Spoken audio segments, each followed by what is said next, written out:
It's on. Okay. All Well, right. now we're ready. So we're gonna start with a Crowan Jailer. All right. You mean we're gonna skip him? I mean, they made Gideon's Lawkeeper strictly worse by a little bit. No, I know we always say we hate when they make cards strictly worse, generally referring to when they print something that's strictly better. Like, oh, I hate that this is strictly worse. I hate that they went a step further and printed a strictly worse card. I think Human Soldier's the exact creature type also. So there's Ugh. actual no reason to play this in any form of Eternal format, I guess. Not even Unless you're doing standard. like some kind of celebrity doppelganger, like you're having EDH Oh, wrestling deck. EDH strictly worse cards. The deck. Hey, no, if you know what I'm saying, like, look, if he looks like some kind of I wrestler. I wouldn't want to fight him. He's a professional, right? He's even got the fucking belt. He does. So how would you play this card in limited is the real question. Um, okay, so without going through too much of the set in too much detail, I think the format's a little too fast for him to be good. I kind of agree. I don't know. A scale of one to From 10, I'd give him like a solid two and a half.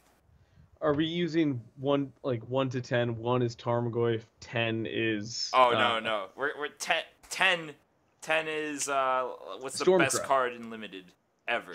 Chimney Imp. Ooh. Okay, Chimney Imp's a solid one. He's what we're gonna call the bottom of the line. Okay, Number if number 10. What's the best card in limited? Jace the Mind Sculptor. uh, Boom. You don't pass that card because you win. well, limited you don't normally rate like mythics and rares. I'm gonna do that just because. Why not? Okay, so we're gonna do Every card limited as rating, yeah, and then you talk about the legacy and EDH aspects. maybe some vintage if there's. I don't actually think There's a there's couple anything. vintage cards. I think there's like two. I think there are two actually, which is more than most. So this guy limited, I don't take him. All right, you don't take him. I'll take him at like 12th pick where he belongs, He'll wheel. and he might make the 23rd or 24th card in my deck if I'm feeling frisky and want to play 16 lanes. I guess if you're, I don't know if there's a grind. I can't see if there's a grindy deck yet. It just seems like a fast format. Maybe I'm wrong. Well, we'll Uh, find out at the pre-release, or at least I will. that's true. If there's a grindy deck, he is the kind of creature you want in it. He At your does he leisure. does hold games. He's much better in sealed than he is in limited or in draft, I should say. Yeah, because the bomb factor. The bomb sealed's usually a slower format. Like Yeah, sometimes you main deck like 4 mana counter spells just because it's sealed. yeah. So So yeah, I'll put him at in my limited view, and that's the only place I ever see him being anything. Limited, I'll give him a 3. ooh, that's more than my 2.5. Yes, I rounded up. All right, All right, can we go on to something a little more exciting? Amphren Tactician. I hope Yeah. that's his name. It's spelled. It's good enough. So I think it's weird they have two sorcery pump your team effects in this format in white. I think there's a second one. There's like a sorcery one. This is a dude. Well, yeah, he's also sorcery though. Therefore, Sorcery speed. Yeah. yes. So I like this one much better than the other one. I think this guy is pretty playable. I think he's very playable. I think in an aggressive deck, he's your top of curve. I, And he's I don't know if common. you're gonna like first, second, or third pick this guy, but like around fifth, this guy's probably a good signal that white's open. I'd say so. He's he's pretty decent. If you feel like playing white aggro, which I think will be a viable deck, White uh, aggro, I'd put this guy at like a solid 6. If you're not white aggro, like maybe a 4.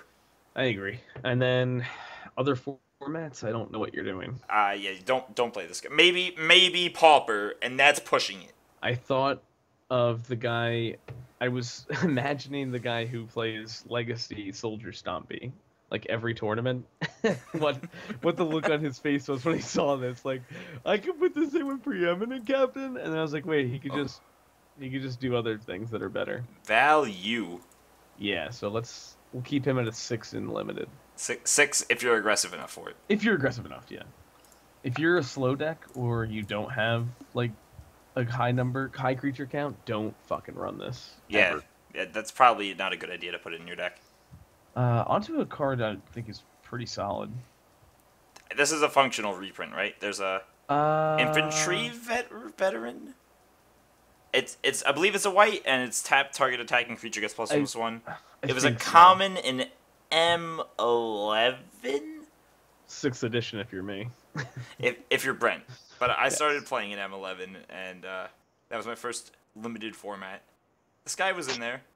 I wonder why they bumped him to uncommon. He wasn't even that good at common, so Well, I feel like if in this format, he's probably better. I'm gonna go as far as saying he's not making my cleric tribal EDH deck. I don't think he should. Oh well, see, backed it up right there. He's not making my completely made up off the cuff. I pump my creatures during attack steps deck. Ooh, I like that deck. Yeah, that'd be red white, I guess, if it was right. Probably if It you're also during would be attack awful. step, it would be pretty bad. But this guy's pretty good in limited, right? I say he is. He makes combat he's a great blocker because you can attack with the other guys and they lose on blocks, and holds them back because he jumps well. Yeah, he forces favorable attacks. Exactly, and he helps you win races. So And if you're playing against a bad player, you could just end the game. consistently, and just keep eating their creatures. Like, oh, you're gonna block that guy again? Got him! Got him again. Why do you keep doing this? Why is this happening? I don't know. He's probably like about as good as the tactician guy. He's not a I think They they probably go get in like the deck. same rating, right? I Like a think they go in the 6-ish. same deck. Six if aggressive, 4 if not that super aggressive. Yes, I could agree with this. Alright. He's not a first pickable uncommon. He's not a bomb uncommon. I wouldn't first pick that ever. Exactly. Alright. Well, just if you're streaming, you want to make sure everyone. Oh, That's- don't take this first. Also, other formats, I just don't see it Yeah. Alright. in anything. Now we move on to a first pickable card. Yeah. Well, most mythics are, but Archangel of Tithes. Have fun beating this in limited without a removal spell. So yeah, limited. This definitely is an insane bomb. This is needs an great. answer the turn you play it. Yeah. It's 4 for a 3/5 fly. Like, that's how you know it's solid. It's so aggressive. It's a I like that it has more toughness than attack, so it doesn't like in standard right now. It doesn't die to stoke the flames, which is big. Yeah. I don't know how long that's gonna matter because I don't know when the set rotates out. But I forgot. I think just when Battle Zendikar, which is in a few months. yeah, that's not bad, I guess. Uh. The time that both of these are in standard, Stoke is not killing this card. That's what matters. There's also another. There's a red one, a red sorcery that does 4. The legacy one. Yeah, I think you're calling it the legacy one. A spell mastery. It's uncounterable, can't be prevented. Yes. Yeah. Yes. All right, this card's gonna matter a lot, and this card's gonna get better depending on how often that card gets played. Yeah. Yeah. Okay. So limited absolute bomb. This is a Limited, first you pick. slam first pick this card and make sure everyone at the table knows you're in white by screaming at them, "I took the angel!" Top of your lungs. You could do that. Don't do that at a competitive tournament, though. If it's People not will in get your mad. colors, it's still probably worth taking because of what I'm about to go into. Which this card goes beyond standard, in my opinion. I'm pretty sure this could hit Legacy. Modern, I think it'll easy definitely be Modern, maybe Legacy. I think Legacy definitely. I think Modern maybe. I don't know any Modern deck that is looking for a triple white. Like ever since Pod left, you can't Soul hit this Sisters with. gets played, but this isn't a very Soul Sisters card. I don't think. Maybe it is. It's definitely a Death and Taxes card. Maybe this will force like White Devotion in Modern or something. That'd be pretty Maybe. cool.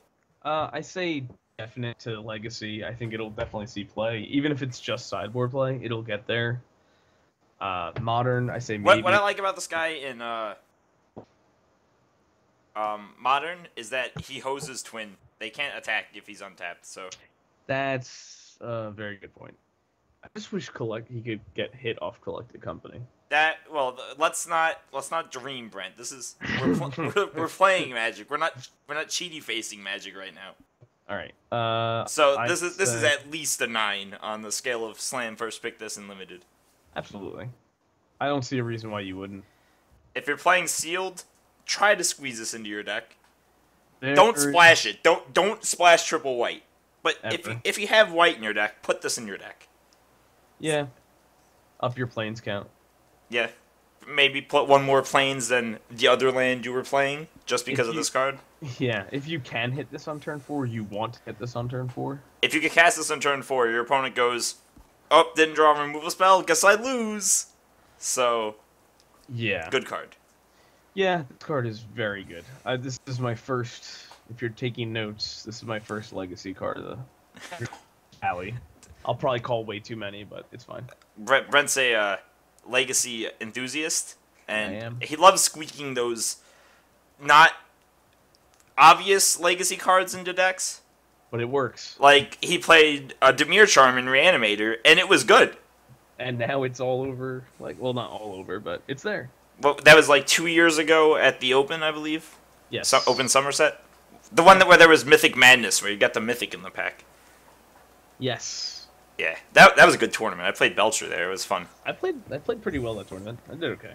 I didn't see you misplay, but you played against a lot of Delver, and that was the worst matchup for Reanimator, right? At the time, yes. Now it's actually very. I believe it's super Reanimator favored now. Yeah, the meta has changed so much. There's so many options now, and there's cards that I didn't think of putting in the deck that people started running. But Dimir Charm is now a solid fixture in the deck, which makes me happy. I love Dimir Charm. Not that I started it, but I'm just that. That's who I am in Legacy. Works for me. But I think I have reasonable expectations most of the time. All right, let's move on. Moving on, Auramancer, solid. Not a card I'm super happy about, but I'm always glad it's in the format. Yeah. For the M sets, at least. So, yeah. I think as your last core set, you kind of want to have this card in it. Yeah, why not? He's like, it's been in M12 up, I believe. Yeah, it's a fun farewell. Had its share of play. They want to push the enchantment thing. The enchantment thing is like not actually that bad in limited either, so. Yeah. From what I've seen, at least. I think in drafts, the enchantment deck is going to be solid. Absolutely. In sealed, it's a playable card. It's probably a little bit better in sealed, just because the value matters a lot more in sealed than it does in draft. I could agree with that. I don't know if there are any enchantments that like do something and then put themselves away immediately, but if they are, this card gets way better. Yeah, we'll have to try and keep note of like limited archetypes as we go through. Yeah. But yeah, Grey Ogre with upside is fine in limited. People play morphs that without the ability to flip them. I've seen it before, and this is at worst that with a white in the cost. This makes my deck over a Crow and Jailer almost every time. So, limited rating. If you have enchantments in your deck, it's probably like 0 enchantments. It's like a 2, and for every like 3 enchantments, it goes up like +1. See, I put Grey Ogres at 3 usually. Because it's 3 mana. I mean, you know what? See, you playing this. See, I did. Can we move on now?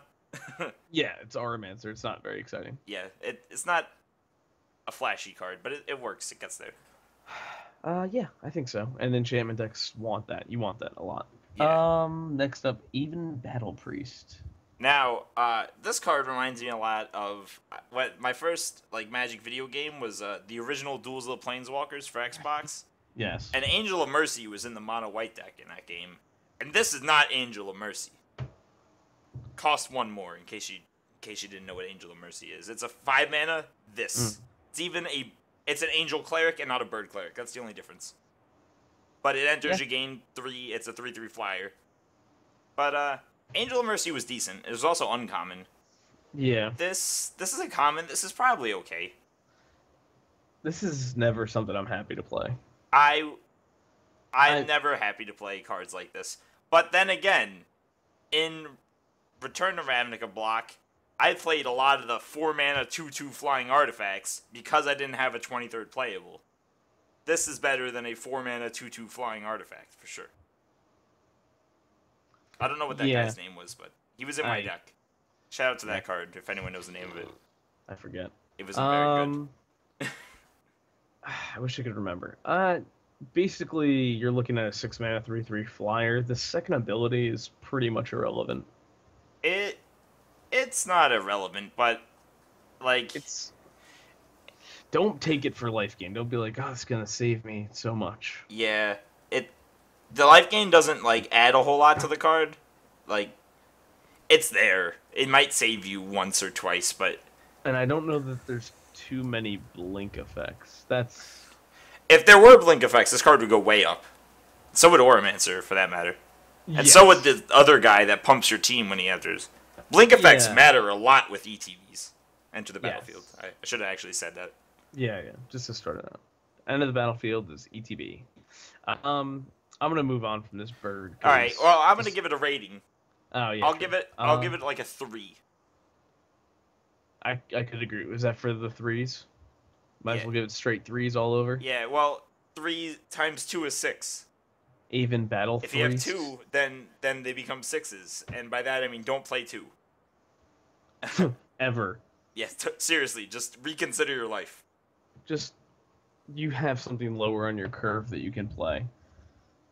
Alright, we're moving on to Blessed Spirits. Yeah, Blessed Spirits. This is better than the other bird. This is, I would say, a reason to be in the enchantments deck. Yeah, I'd say if you're feeling enchantments, you can. If you have a shitty rare, you could first pick this. At worst, it's a Windrake, and Windrake is usually like a 10 or 12th playable card in your deck. It doesn't usually get cut. Yeah, I'm usually playing Windrakes. Yeah, and this is just a Windrake with upside. And it's a 1/1 counter, and there's a little bit of synergy, I believe, with the Renown guys and stuff. Yeah, there's some 1/1 counter stuff. So, this guy's not awful. I haven't looked enough to see where the best enchantment deck is, but I'd imagine it's black-white, as it usually is. Yeah, they usually try and do that. I'll keep this in mind as we go on. I say, at worst, like Windrake, I always put in limited. A 3 for a 2/2 flyer, I put it at like a 6. I'm always willing to You would put it at 6? I would have said Windrake is like a 5, but I would put this card at a 6 because it's better than Windrake. Okay. I could see that. I was gonna go with your 0.5 system and give him a 6.5 with enchantments. All right, 6.5 sold.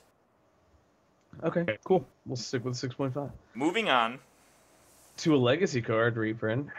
Celestial Flare does actually see legacy play, believe it or not. It does. Called that one too. You did. I was actually there for that.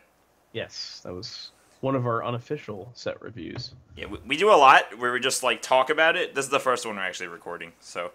Yeah. Celestial Flare is a solid card. It's a great card. If you could support the double white, put this card in your deck. Yeah, it's a removal spell, and it's not targeting the creature; it targets the player. So, ooh, there is one card in the set that gives a player hexproof, I believe. There is. Ooh, I don't think if they play that, you probably like. If they're playing that card, you probably still play Celestial Flare. There's not a reason to cut this from your deck. Absolutely not. Celestial Flare, I'll give it like a 5.5. Really? Yeah, I don't want it to be too high up because like this is play aroundable. Like you could be telegraphing this card super hard. Yeah. Okay, I can see that. So I'll stick with the. It's worse than like O-Ring and those effects. Oblivion Ring. I agree. I'm just gonna start saying every card name. I'm not abbreviating anything from this point on. Fair enough. Oblivion Ring type effects.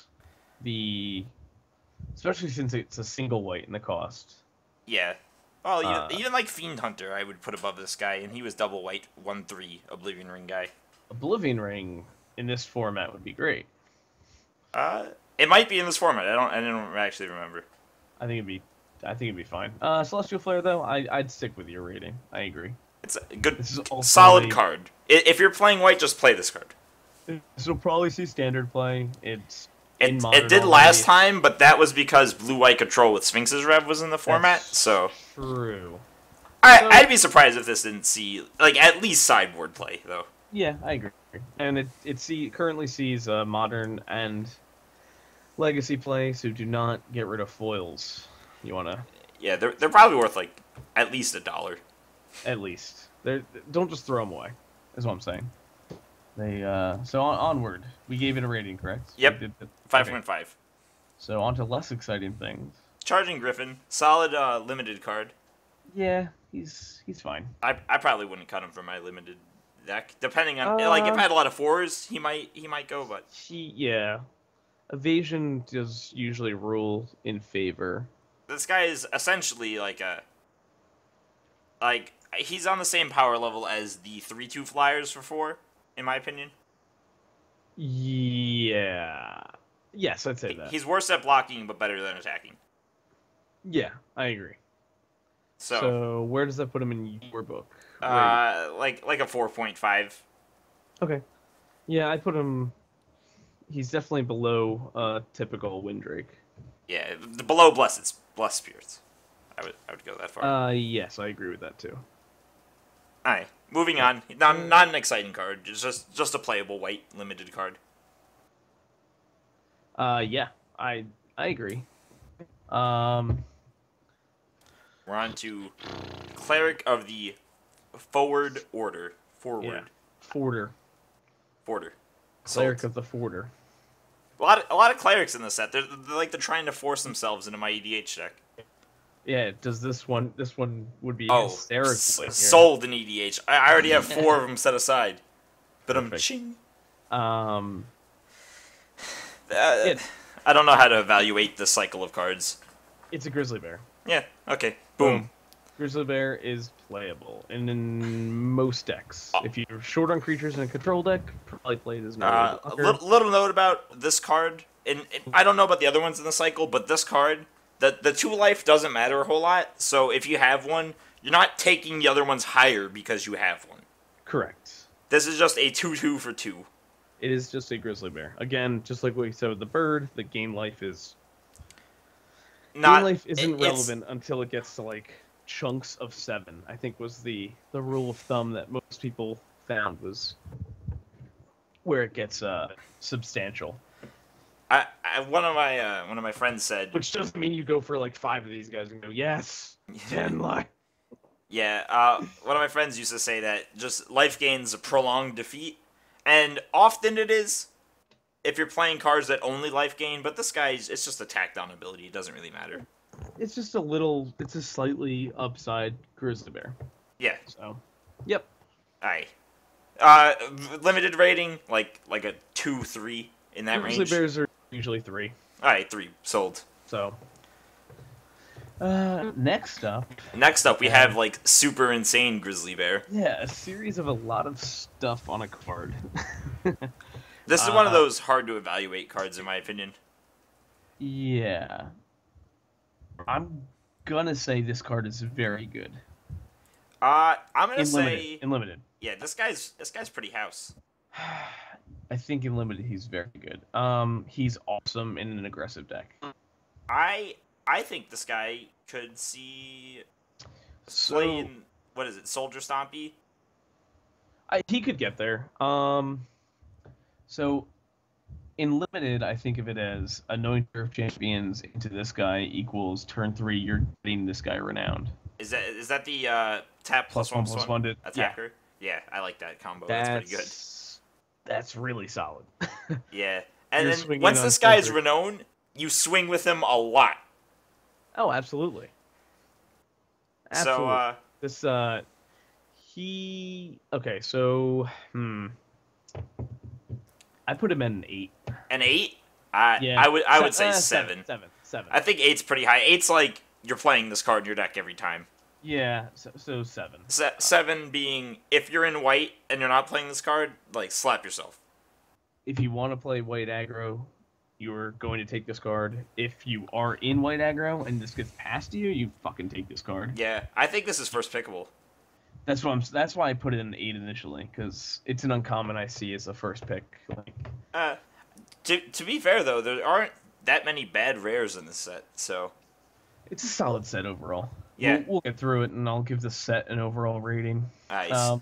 I think this guy is strictly limited. I don't think he gets beyond it. I think he'll see playing something beyond it. I think so. Maybe in a he's cube. pretty decent. At least cube. I like him in cube card.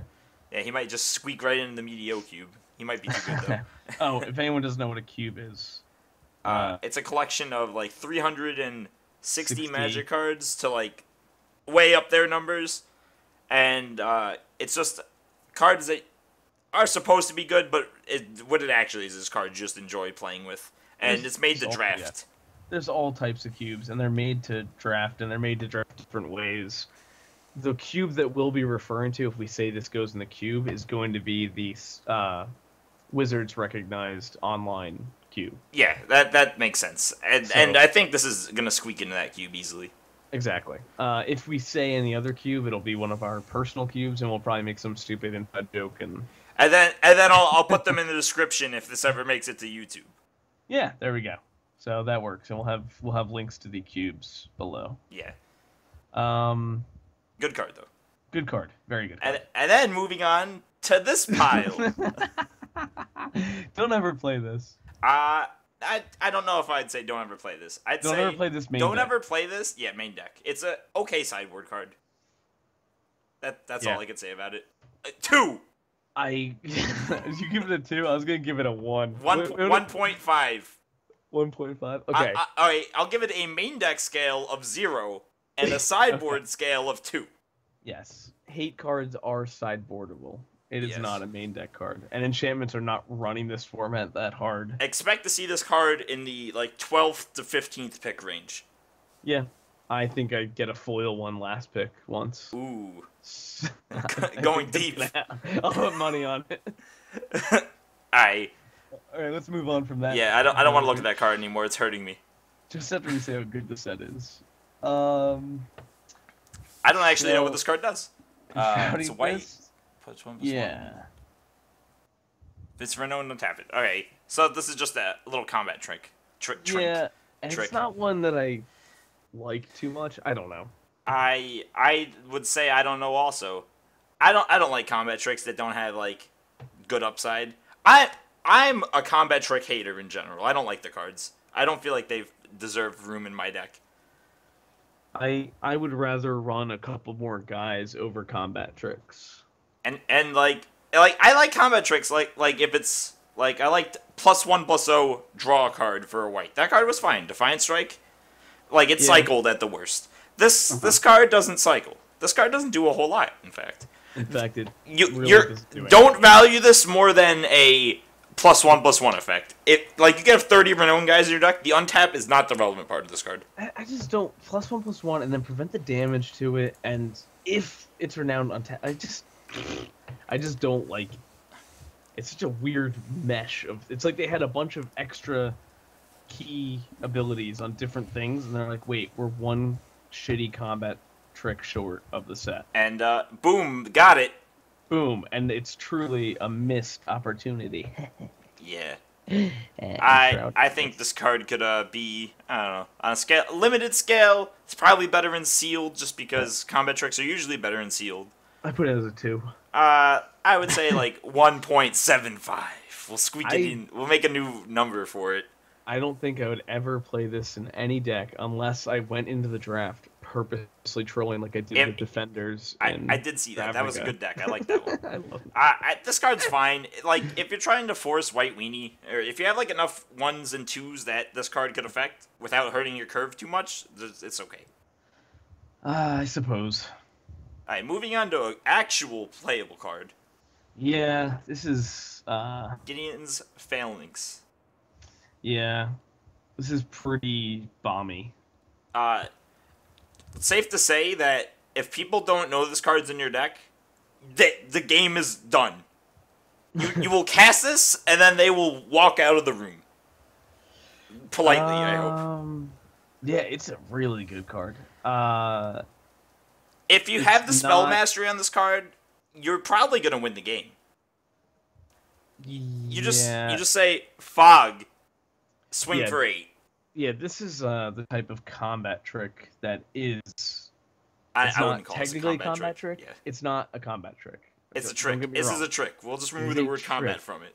I'm just saying combat trick because this is something that if you play it when they're attacking you, it is they have severely miscalculated and have probably lost the game. Odds are it'd be a little suspicious if you're leaving 7 mana up, but well, like if you have a couple cards in your hand, they're gonna Now I assume get something it. fishy. If you have 2 Crow and Jailers on your side, then it's not as suspicious to have 7 mana up. Ooh, but you let them attack. Can we not talk about a Crow and Jailer? I thought we ruled that card as trash. We did, but I just wanted to bring it up. Alright, like this is one of those cards that when you cast it once against an opponent, they will not be destroyed by this again. This is your one-hit wonder. Thanks for the game, buddy. Yeah, I don't take it out of my deck though. I wouldn't either, but I would leave 7 mana. Oh, they have Vigilance too? Jesus! Yeah. I skipped that word.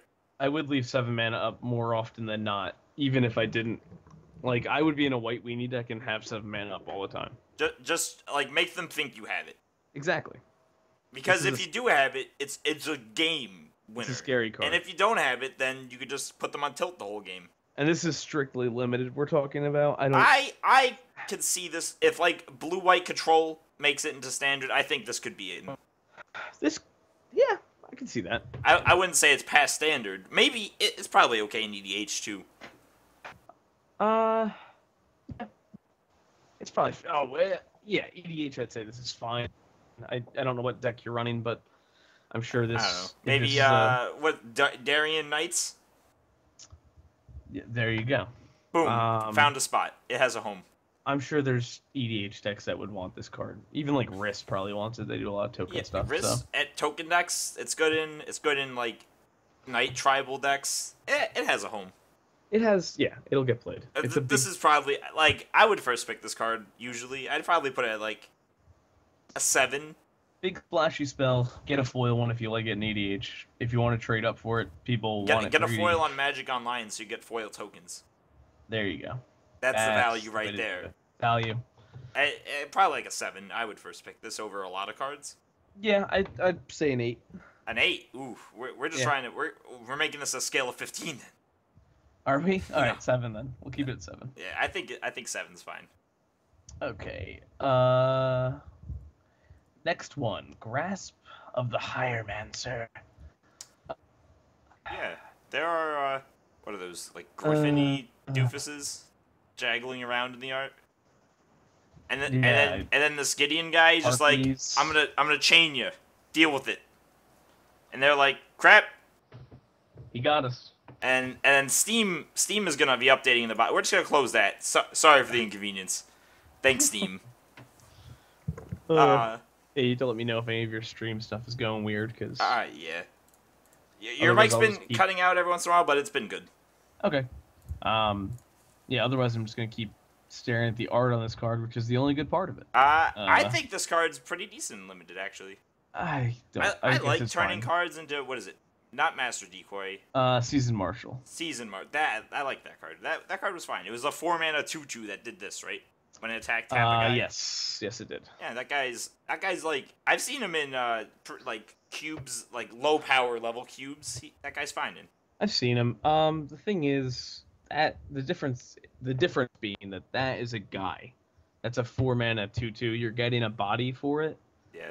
This is 2 mana to possibly just get blown the fuck out. For an effect that's not always gonna just. It doesn't win the game. No. It's pretty, like, if you throw this onto a council's lieutenant, boom. What is your opponent going to do about it? Well, they have to kill that guy. Yeah, they have to kill him anyway. That's a good point. I'd throw it on, like, my Blessed Spirits and be like, what? Oh, value. Take 4. Yeah. I don't know. Like a 3 in limited, I would go. Yeah, I'd maybe say a 3, then a 4 if you're an enchantment deck.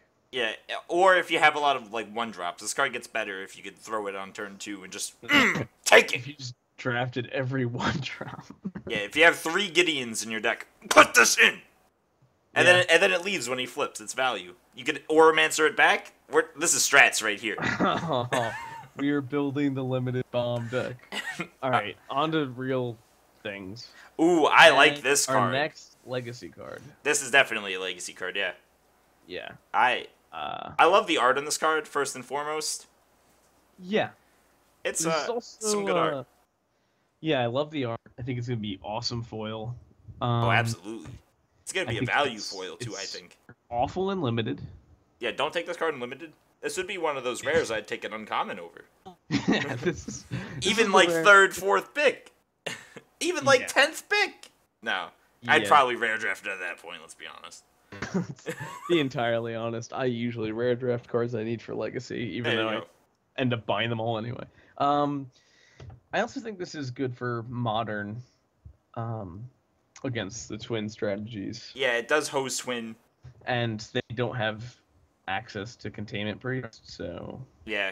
Now this is Containment Priest on a stick. And by that I mean it's off the stick. They took him off his horse. Yeah.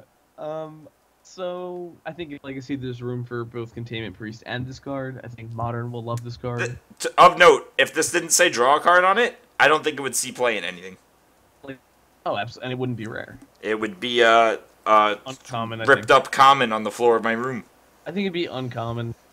Yeah, probably. It would be like a filler card. It's just a weird effect, but draw a card makes it. So, yeah. Legacy. I'm not even gonna give this card a limited rating.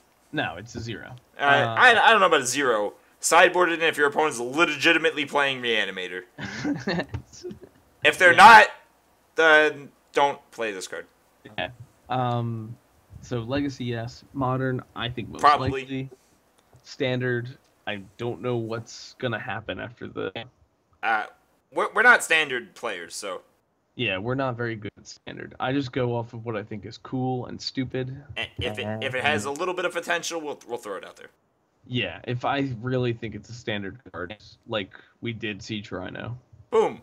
We call it so far. Brent and I were all around our F&M that night drafting, and we were like, "Hey, Siege Rhino's good," and everyone's like, "Butcher of the Horde's so much better." Yes, let's suck my dick. Butcher of the Horde's in every deck now, isn't it? Yeah, we hoarded just throwing it out Siege there. Rhinos. Siege Rhino was also adorable, so it had plus points. It was cute. Yep. Yes. He was our Rhino buddy. He did a lot of good things. And now he gets roasted a lot.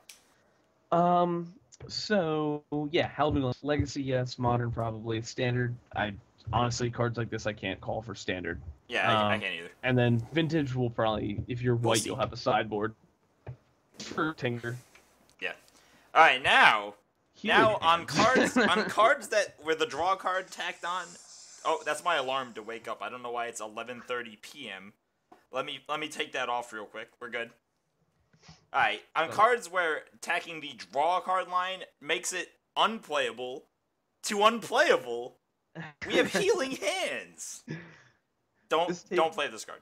This takes it from the person that to smack you for playing this card to the draw card makes it where they probably just give you a really bad stare. They give you a really dirty look. They're like, "Oh, I'm against one of those players." Yeah, that's actually exactly what it is. But serious talk though, if you're down to 2 cards left in your pack and one of them's a basic land, you probably take the basic land in hopes your opponent plays this. If the art's good. I probably would take like a white border, trash pile, like glue stain. Art's peeling off. I think that's a fair assessment. Yeah, I think that don't take this card ever. Yeah, don't. This gets a negative 0.5. Don't even take foils to this card. Okay, you know what? See, Brent's getting to me now. And now I take the foils when they're 14th pick. Still take the basic land. Ooh. Good art though. It has to have good art. If it has it bad does have art, nice art. Foil of this. Yeah. All right. Can we just skip the rest of this? Yes, I don't want to talk absolutely. about it. It won't see playing anything. Heavy infantry. Yeah. When it enters this, it's fine. It's meh. It's better than Siege Mastodon, which this card's like replacing. Yeah. So there's that. I still say bleh. It's not. It's probably fine. It's like a 2.5. 4 toughness is solid. I'll say that. It does die to the 4 damage card that we talked about before, but it's a rare, so they're not gonna have it every time. Exactly. But it's not. You'll see this. This is fine and sealed. Sure. You play like one of it in an aggressive draft, but this isn't gonna win you the game. It might in fact win you the game, but it's not gonna be a card you're super happy about playing about ever. But you'll play the card. I know you. You're playing this card. Yeah. All right. Let's talk about actual Magic cards. Yeah. I'll put him in heavy infantry.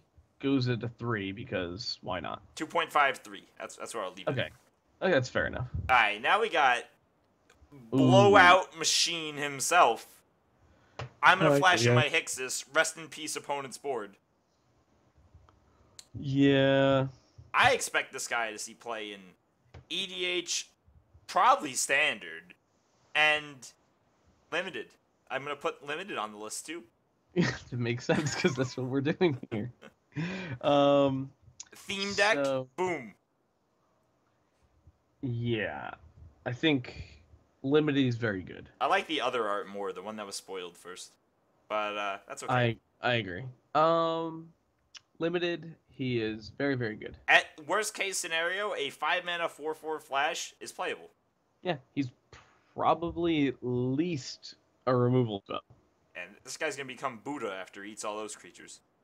Absolutely. Another one of those, you get him with it once, and you're gonna not get him as powerful ever again. Yeah. But, yeah. He's alright. Yeah. You know, he's not. I don't think he is an insta first pick. I would probably insta first pick him. Easy. I'll put him at 7. Limited. 7? Probably. EDH, I don't have any decks where I'd play this effect. Probably the same deck that plays make the Vigilant Knight guys that would like this guy. Probably. Yeah, I guess. If you have this and the Vigilant Knight guys in limited, your opponent will not attack you. That's true. Yeah, they can't. They can't safely attack because they'll probably be dead. You'll get attacked. You'll have like a Silent Arbiter in play, and your opponent's only gonna attack with one guy ever. Mm-hmm. So, this guy, he is the Lawkeeper guy. He is. They will not escape from prison unless they kill him. I put him at a 7. Limited. Yeah, probably. I'd say beyond that, I don't like. EDH. He's not cube worthy. I don't think. Probably not. I don't think so. It's a good dude. White is oddly getting very good in cube. So. Yeah, it used to be the worst color by a large margin. It used to be if it was a white card, it was like, yeah, let's try it. Why not? And the Moto Cube was, like, when it came out, you could not play black. Ever. And now it's my favorite thing to play in cube, so. That is true. I know this from various experiences. Dom, don't take the Phyrexian Obliterator. No, I'm taking the Obliterator! Every time. In blue. No, we're blue-black. We're blue-white. It's pack 3. I'm taking the Obliterator. We're playing black. Anyways. All right. So yeah, we'll move on. He's a good guy. I like him. He's a good dude. I like him. Let's see. We Knight have of the Pilgrim's Road. There's a lot of knights and soldiers in the set, and humans. Yeah. Where's the human ringleader effect? That'd be pretty good. Seriously. This guy's good. I like him. I'm a fan. If this guy hits, your opponent goes. Yeah. They get really pouty. He's extremely solid. Again, this is a white aggressive deck card. You can play it. It trades up with the 3 power for 3. I just think in an aggressive deck, especially. Well, it's better in aggressive, but you play it in any deck with white. Yeah. Okay, I could see that. So that puts him, what, at a 5.56 in your scale? A solid 5. I was going to put him at 6. All right, well, this is like a 3-drop. We'll round this out at 5.5 in limited. See, that includes sealed and draft. He's probably about the same strong. I'd say so. All right. Now we're moving on to a card I'm actually excited about. This card's sick. This guy never had a chance because in the format he was in, it was dominated by 5-color Grixis Cruel Control. Yeah, so he didn't stand a chance. Back in Alara when he was printed. Yeah. But now I feel like this guy can make White Weenie viable. By himself. Yeah, him alone is a pretty good sign that they want White Weenie to probably be a deck instead. And if it is White Weenie, it's probably going to be Night Weenie, because every creature's a knight, for no reason. I would love that. Why don't people name decks well anymore? Night Weenie. I like that name. Good. Night Weenie. Night Weenie. I love that. That's Black White Weenie with knights. Yes. Yeah, this card in limited. Very good. A great Grizzly Bear. That is awesome. Grizzly Bears don't have first strike, Brent. That's true. No, I said he's a great Grizzly He's like, this is the quickest Grizzly Bear you know. It bites you before you even have a chance. Fair enough. Good card. I'd probably give it like, I wouldn't give it a super high limited rating. Probably like a 5.5. I put him about the same as the Knight before him. Yeah, that's probably about right. I think the Knight's actually a better limited card. The Pilgrim's Road, not the White Orchid. Yeah. But it's hard to keep all these Knights straight. I was gonna call all the cards Knight, and you're gonna have to guess which one I'm talking about. You'll have to know by our rating system which Knight we're discussing. So 5.5 Knight, and then there's like 5 Knight. 5 points. We'll have to break it down to 2.25s. 5.75 Knight was definitely a solid dude. Knight of the White Orchid is awesome. If you're in white, you probably want to play him. Of note, he gets you any plains card, so you could get your shock lands with them. You could get your original beta duels. I'm gonna call them because Alpha didn't have Volcanic Island. Yeah, well, he doesn't see Legacy play.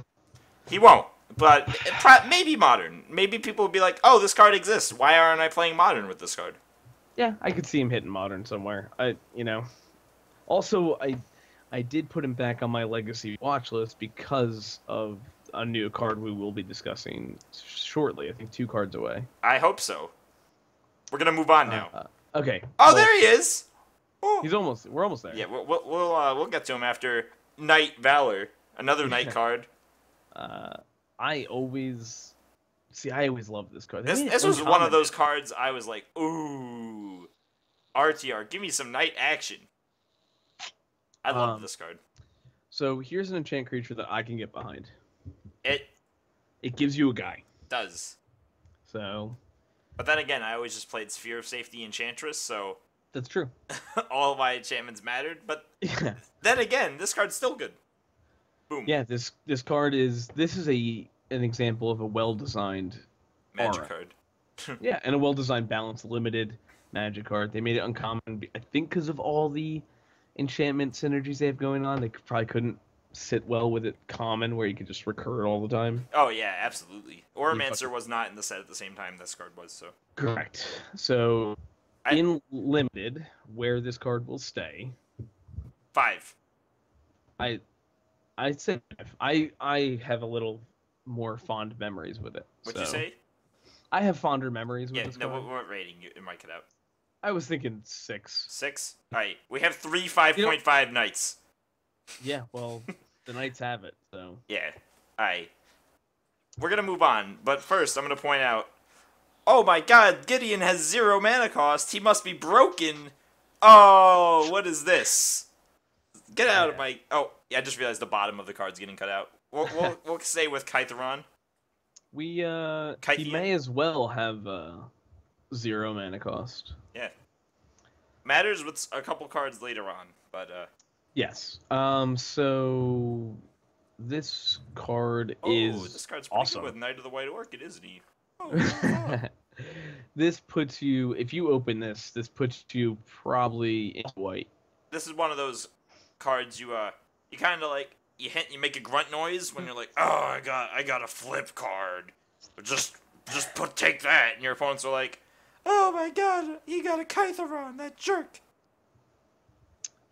Yes. Don't do that at Apparently, a big tournament. Your opponent is a damsel in distress. But... Yeah, get me off the train tracks.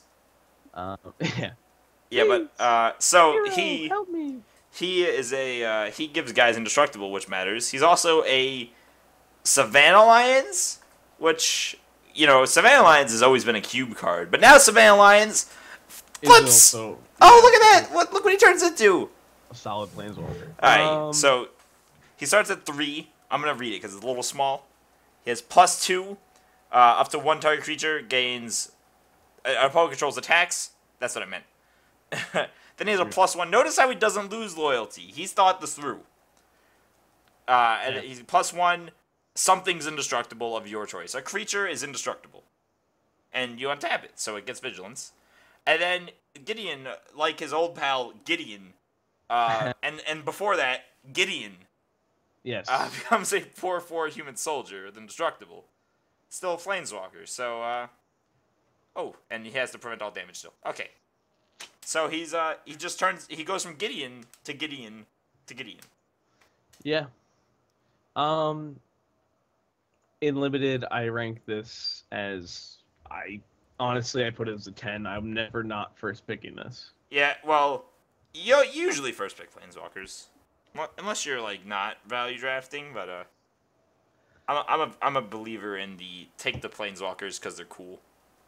Yeah. Also, it's a single white, so yeah. What is even it? If you're if 2 at least other creatures attacked. So yeah. Well, he has to live through combat, so using the indestructible ability might make a big difference. Yeah, that's true. So he's probably better in your aggressive deck, but either way, I think this is better in constructed than limited. I think this gets in the cube. Yeah, well, Savannah Lions is still in cube, and this guy spits on Savannah Lions. Yeah, it's sad. I miss the day when Savannah Lions was a rare that you wanted. Yeah, you were like, ooh, and then they printed, what is it, Elite Vanguard? Elite Vanguard. They were like, hey, Savannah Lions, you're uncommon now, and to have a relevant creature type. Yeah. Sorry. So here we are. Yeah, this is probably like he's a super high pick. As I hinted at a couple cards ago, he's a reason I consider putting Knight of the White Orchid back on my Legacy watch list. For those of you not familiar, the go-to mono white deck in Legacy is called Death and Taxes. It's more of a control deck. I think this puts White Weenie, the aggro version... Night Weenie, sorry. Yeah. The aggressive version of that mono white deck back on the map. I think. We'll see. We're going to hope together. I would love to see... I love when the format mixes up. The more variety in Legacy, the better. Yep. In any format, for that matter. Standard's been great because of that. Modern is awful because it's not that. Good point. So, right. Variety variety is the spice of life, and this card, take it. Moving on. We got I think this is the best white card you could open in limited. This is one of the best tappers. Okay, well, you're not giving this guy credit. This guy is nuts. No, no. He's fantastic. This guy is fucking amazing. I think this is if the pre-release pack is how they did it, where it's like you could get the Gideon, you could get the Angel, you could get this guy. I think this guy is actually better than the other two. He's better than Gideon, I would say, agree. Not close. So he's an important part of him is the mana sink is amazing. Yeah. He helps enable his own renown. Yeah. And when he's renowned, you just take 5, and they're like, oh, I can't, you keep tagging my guys. Exactly, and he wins the game by himself. Yeah, this guy is the one man, or I guess 4-man army. Yeah, apparently 4-man army. Yeah. So he should have Quadra Strike. This in first pick, yes. Yeah, if you get this and the Foil Angel, you take the Foil Angel because it's money. Yeah. But you probably want this card. You're like, oh crap, damn, I'm making someone else win. Yeah. This card's awesome. Yeah, this amazing. There's a lot of good things about it. Like I said, it enables its own renown. It's a big beater. It's a mana sink, which is very important when you're sitting around later turns in the game and you're just sitting there with open mana and you have nothing to do. You can pump it into this guy, tap down, and just win the game. Yeah. And you don't need any other guys out. This is one of those guys, I feel like, when you're sitting at like the Pro Tour, this is the card you want to open. Yeah. This is what the pros are looking for in their first pack. They rather have this than the Angels. They know this card's stronger. Yeah, in limited, yes. In limited, yeah. In limited, yes. If Knights become like a standard deck, boom, he goes in. He's Besides that, I think he might see standard play. He may, because of the tap of creature for. He wouldn't be a 4 of, but no. He would be good. I just think he's definitely a limited bomb in this both. I think he's a 10 limited. Oh, 10 and limited, easy. And card design, I think he's awesome. So yeah, he's Quadra Strike because he has 4 dudes, but maybe standard. Yeah, and if you maybe have cube. If you have a white 1/1 counters deck or like a deck, he's cool in that probably too.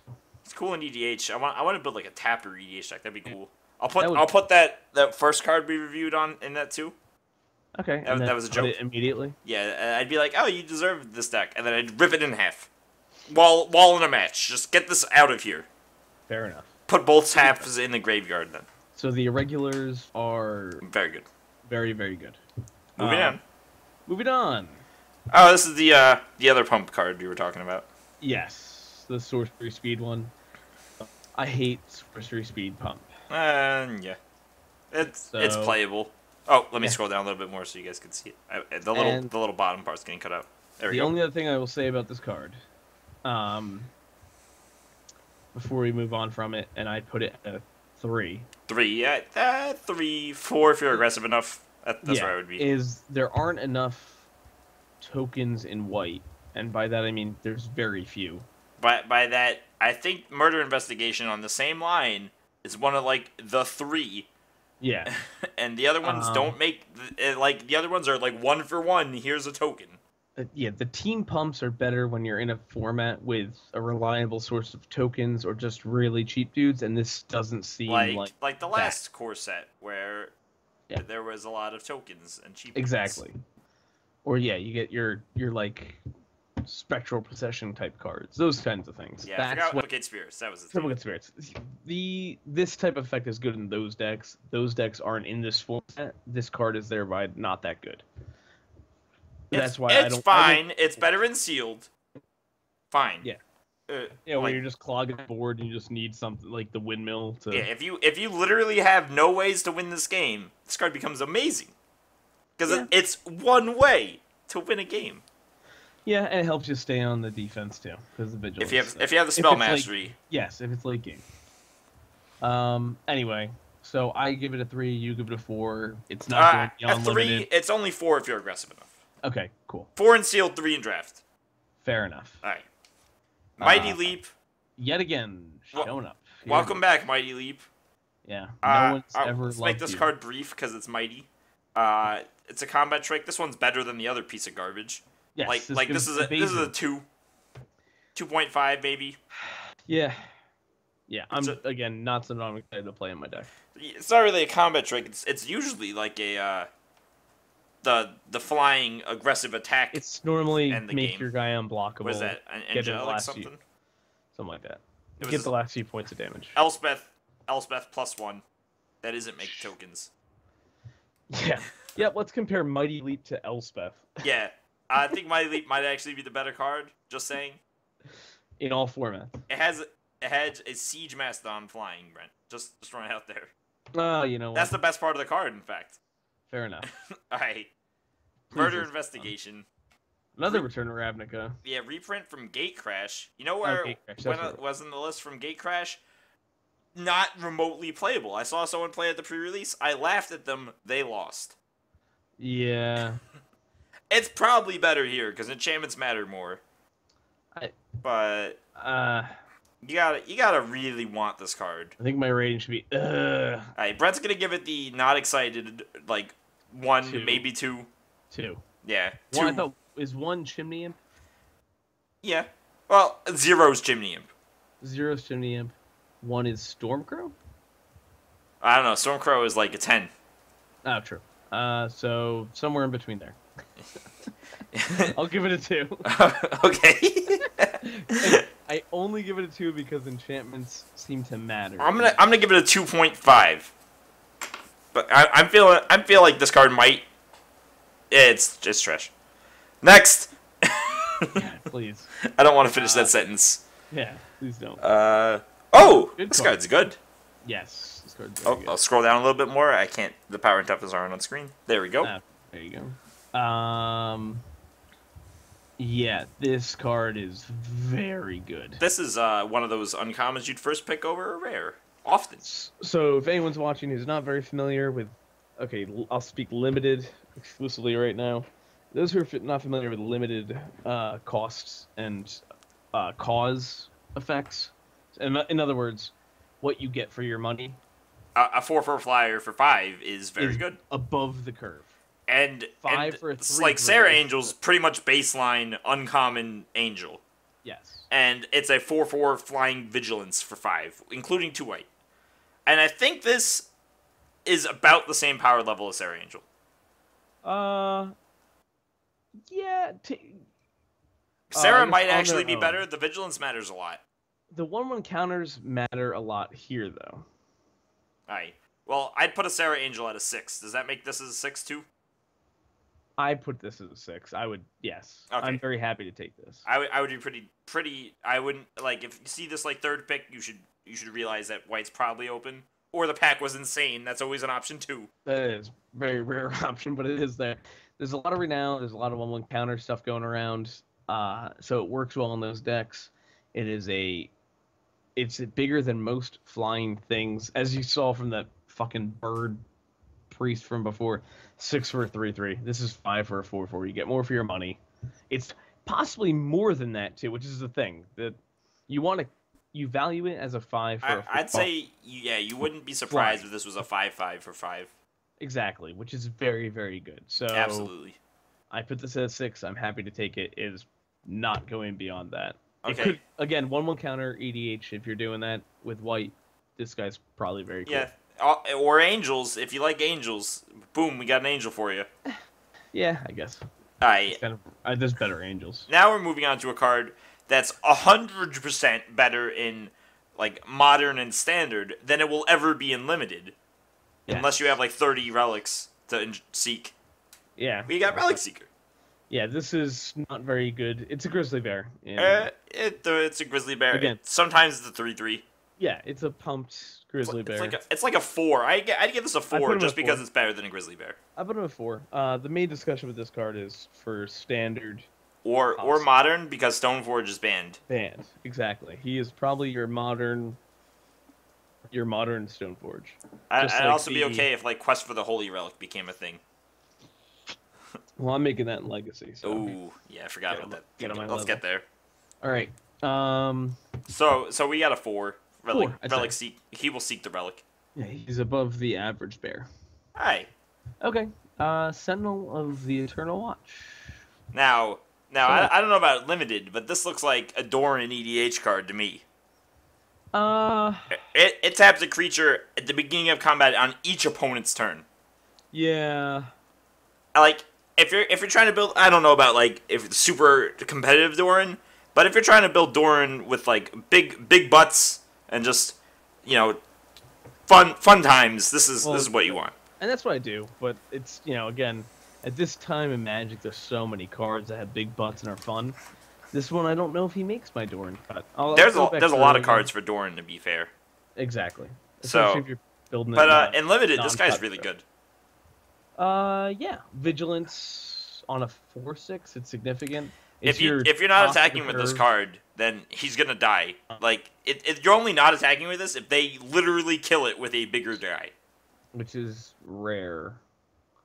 Or if you expect them to have like Hixus or something, but you have to really put them on Hixus. Yeah, this card is very good and limited. I'd put it at a 5.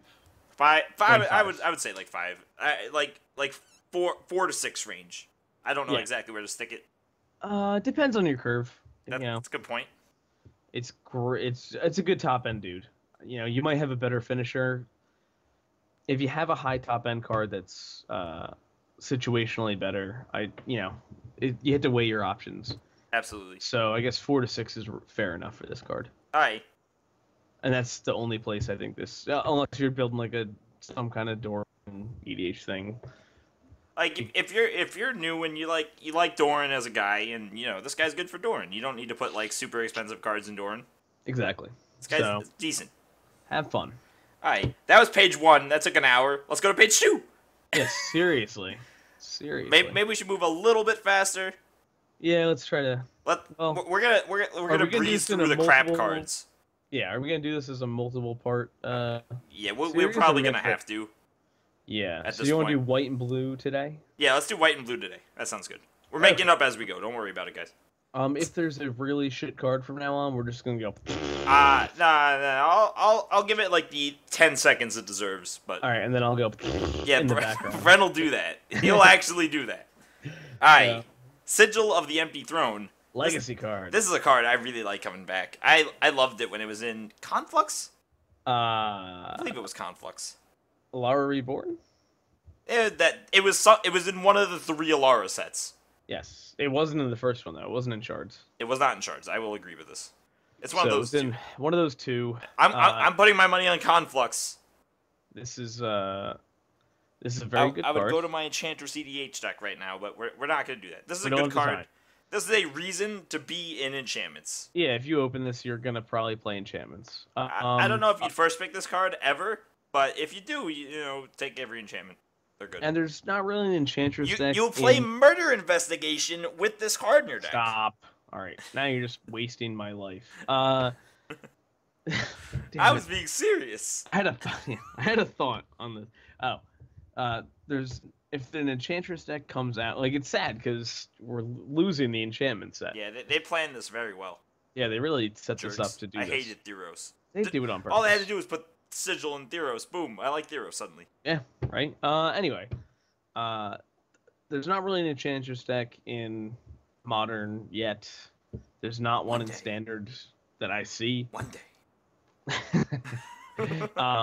So in there it's not good. Limited, it puts you in enchantments. If you're not in enchantments, you probably don't want this card.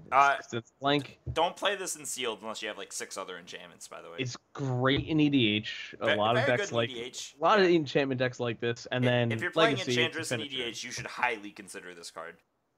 It's a legacy finisher. And that's it. So. If you want to start your legacy collection, it's a cool one. I wouldn't first pick this in limited unless you really want to highly want Force Enchantress. Okay. I don't know if you'd first pick it unless it's not an amazing card, but it's fine. It's a 4 or 3. I'll put it 3. 3. I'd put it at 3 to first pick if you already have enchantments, and this is let's say you open at pack 2 with 3 enchantments already, like a 5 right there. This card just skyrockets in power. It's a top deck.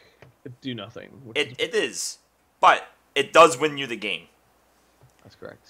All right. We'll move the Birdman. Limited, boom, we got it. Legacy, cool if you want to start building. Otherwise, it's nothing. Yeah. Okay. Enjoy. Stalwart Aven. Caw. Huh?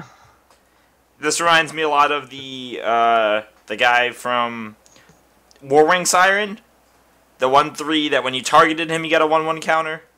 Yeah. It's like between there and the Vigilance Griffin that's been in every core set, Griffin Sentinel. Yes. This is welcome back, Griffin Sentinel. You look a little different. Yeah, if you're in the Blue White Flyers likes this guy, probably he's fine. He's just a dude. You're probably not gonna want to not play this guy just because a 2/4 flyer for 3 is 1 mana cheaper than what it normally costs. Yeah, I'd say I give him a 4. A 4? I would put him in the 3 to 4 range personally.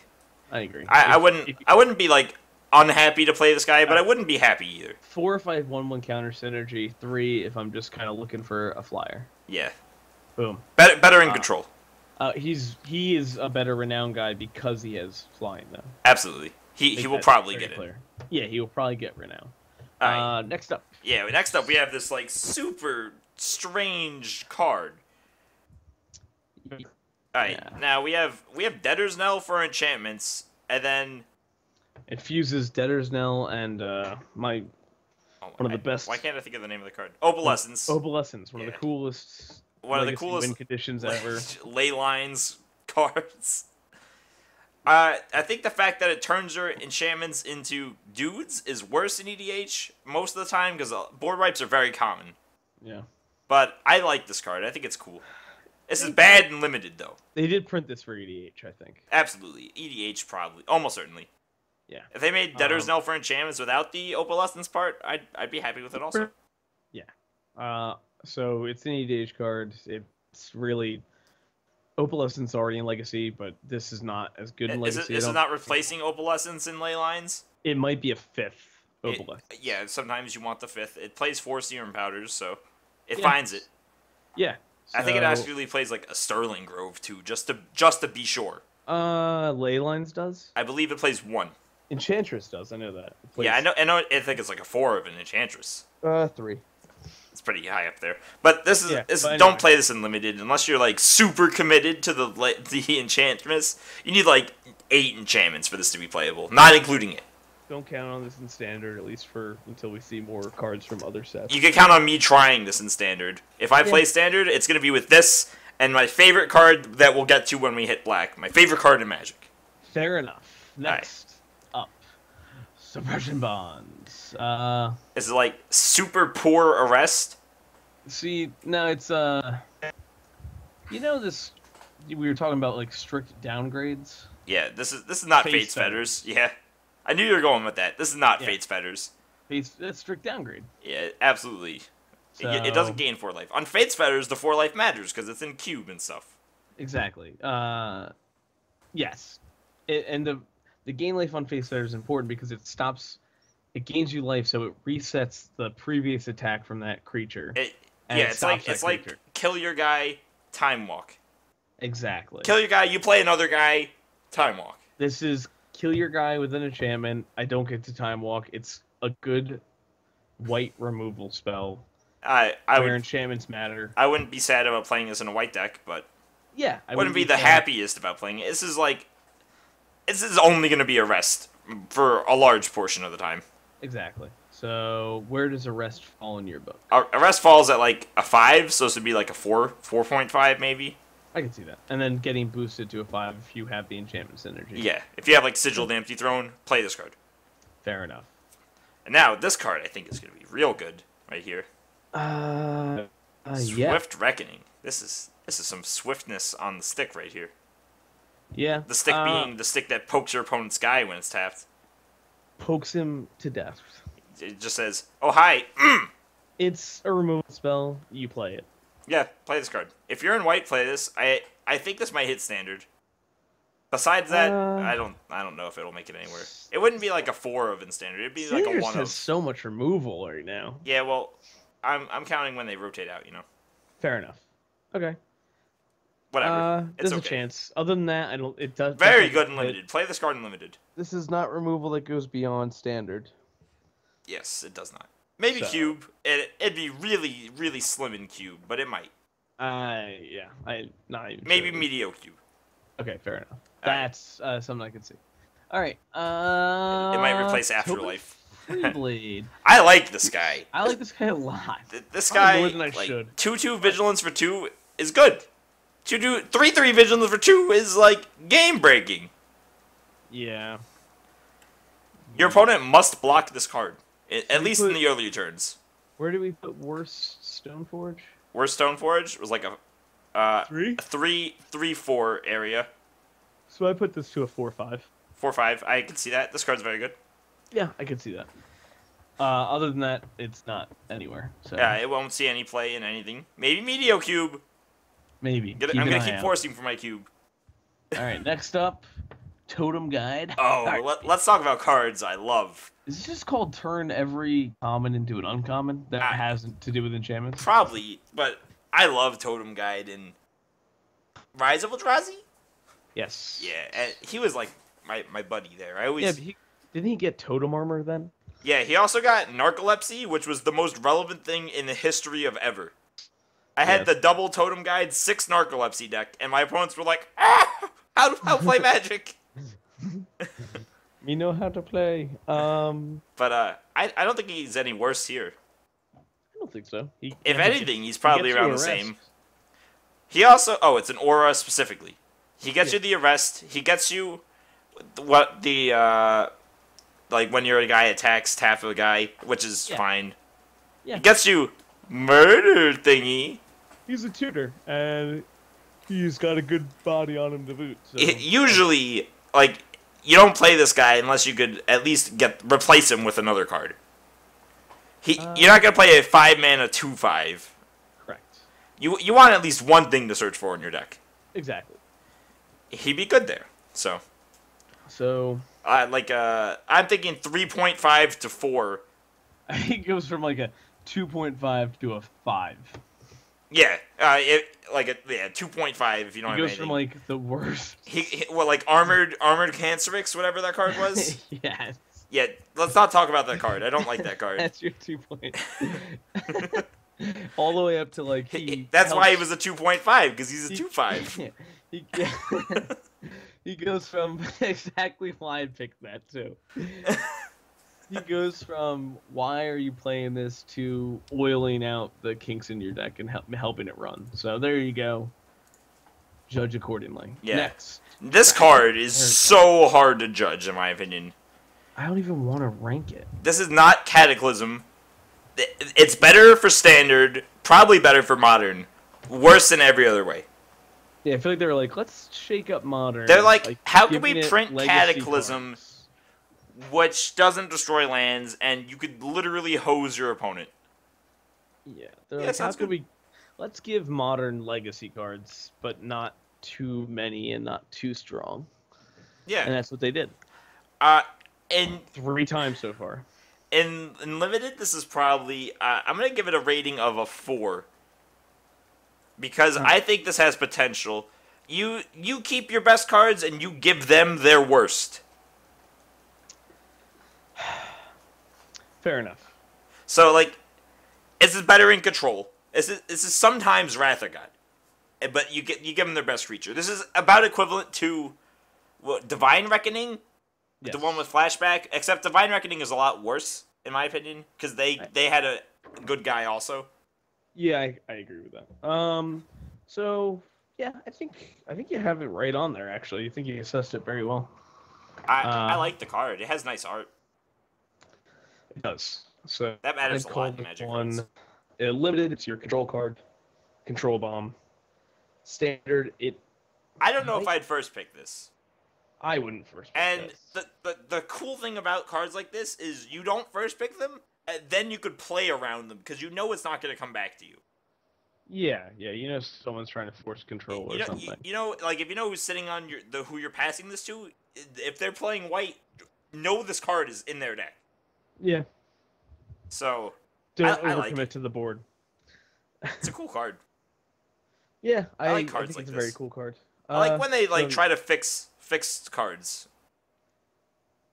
You know what I mean? Yeah. I guess that's true. I'm trying to think of another example of fixing cards. Wrath of God, the Day of Judgment. Yeah. I guess that's a good example and topical. So Cataclysm to this. Cataclysm is a legacy card. This is not because of Cataclysm. Yeah, Cataclysm's Death and Taxes Sideboard All-Star. Yes. Very good card. I love that card. So anyway, on to the next one. I don't know what this does. Valor, yeah, I'm not familiar. It's another enchantment. It's pretty good. This is, what's that? With the guys riding horses, right? Yeah. That gets played in EDH a lot. Yeah, it's not that good, because that one gets like a counter every time. Yeah. They do +1/+1 counters. Yeah, this one's not that good. It's a supplement to that, depending on what you're going for. Hey, if you have twin, boom, get him.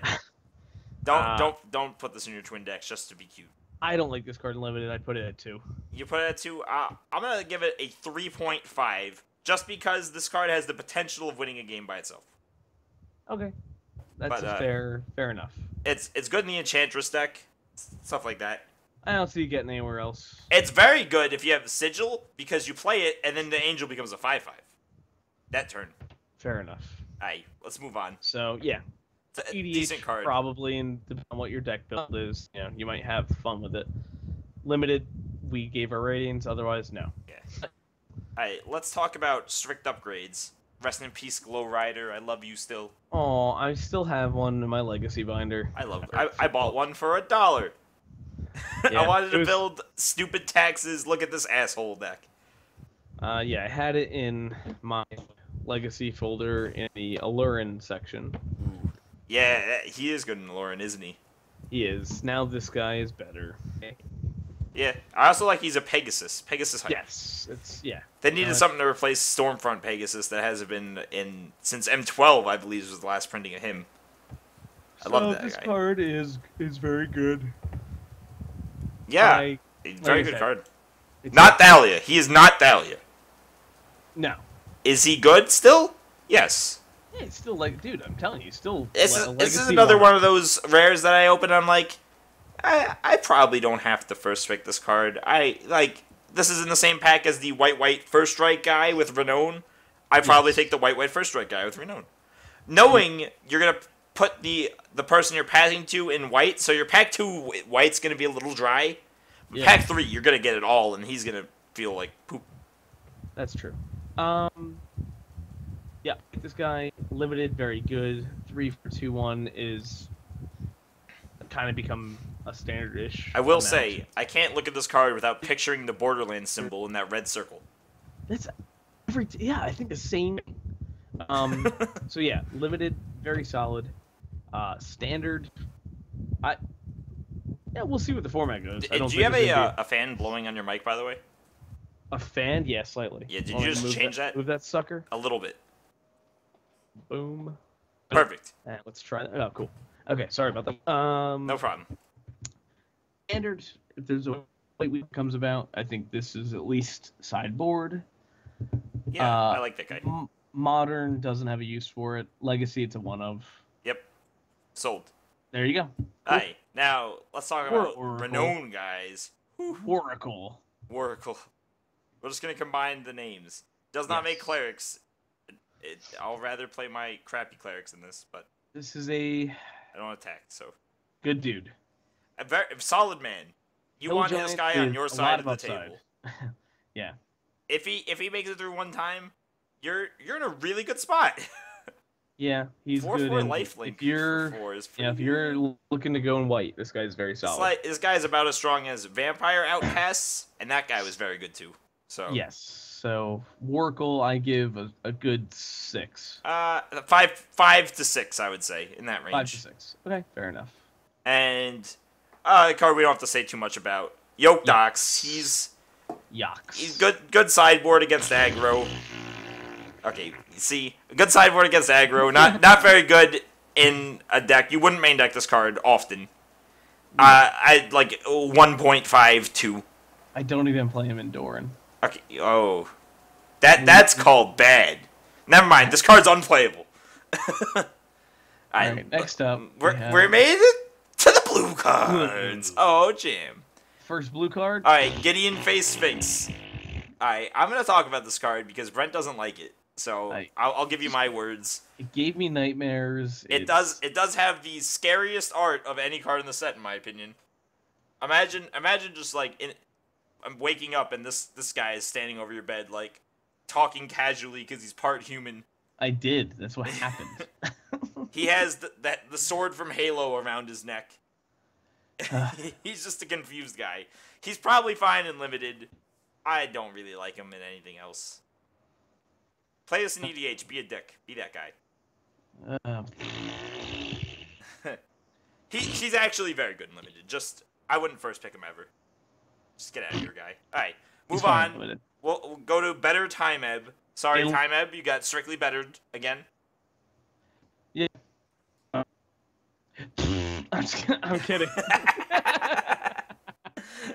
The poor Tauren guy in this picture. He's just gone. Yeah, I guess that's what putting things on top of libraries looks like now. Yeah, it's just part of their flesh starts disappearing. Everything's made of ribbons. He drops his club. Welcome to the 2016 Olympic Games. This is called, hey, we need a card for the set. I don't feel like reprinting Time Ebb, guys. Yeah, just stick a Scry on there. Yeah. Good. Yep. So Time Ebb plus Scry. Time Ebb I never really hated. Time Ebb was pretty decent. I like it. You're going to see it less, though, since it went from common to uncommon for that Scry ability. Like everything else. Yeah. Alright, whatever. Let's give it a rating. Alright, Sphinx, we'll go back to Sphinx. I'd give it a rating limited of like 3.54. EDH of don't play this, you're a dick. Anchor to the Aether. Yeah, go ahead. I'll jump on the Sphinx after you. I Anchor to the Aether. I would like a 4 to 5 range for limited. Just about where time I would be. The Scry isn't super much better. So Anchor, yes, I agree with you. The Sphinx, I give it beyond limited. Okay, limited. Limited. Sealed 5. I'd give it a 5 in sealed. Sealed, it's like a 6. Probably. This is something you want in sealed. It takes your removal. Like, it stops, you play your bomb and they can't kill it. That's a good point. I didn't think that far ahead. I was too afraid by the art and the sword around his neck. Yeah, I also, the art scares your opponent, but they purposely change the rules. After they change their underwear, they kill the card. Yeah, so you can't face the card at them anymore. Yeah. They knew they made the most intimidating Sphinx in the game. They wanted this poo-poo out of some children. Just play this card and go, yeah. And then it happens. Now jumping over to Artificer's Epiphany. I think this is about the same power as Divination. Yeah.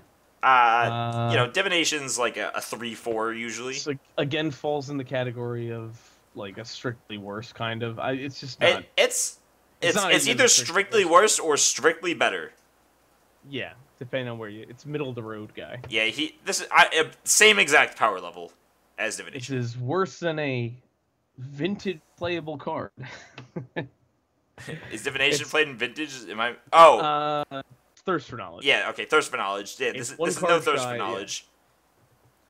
Yeah. Oh, if they had one more card on there, it would be better than Thirst for Knowledge, right? Absolutely. Yeah. Because you wouldn't discard. Yeah. Wow. Yeah. They were close. Yeah, it's crazy to think like that. Yeah. That's what's so cool about Magic, everybody. I love because Magic. because that one card extra is not on there. This isn't vintage. This isn't Legacy. Modern. This isn't maybe standard, and that's a big maybe. That's a huge maybe. All right. Limited. I don't. Limited. It's like a same as Divination, so like a 3.54.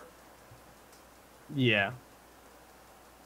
It's fine. I'll just agree with you because I just want to move on to this. Okay. Awful art. Well. Okay, awful art, awful card. Next. Okay, cool. No, I'm just kidding. Yeah, we have another pooper here. If you're in the artifact deck, you probably still don't even want it. Be honest with yourself. Look at the art. Look at that art. They're making blue worse on purpose. Yay! All right, next. Bone to Ash. This is actually a very good sealed card. This is amazing sealed. You had mentioned it before, 4-mana counterspell.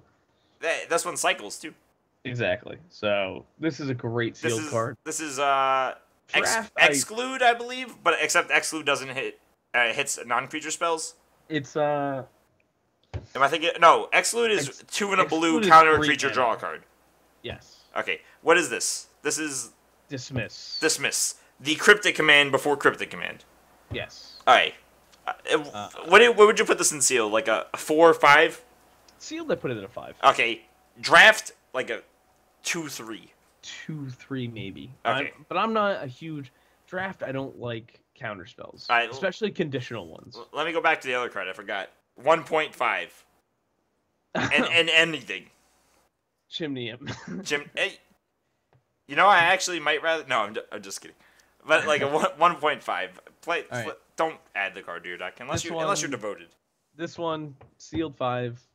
Limit draft 2 to 3. 2 to 3. What about the aeronaut? What do you give him? 1? A 1? A solid 1. Okay, solid 1. Yeah. Alright. Onto a card I think is pretty cool. They added a mana to mana leak and made it so you scry 2 if you have other instances of sorceries in your graveyard. Which this is a counterspell I can see hitting standard.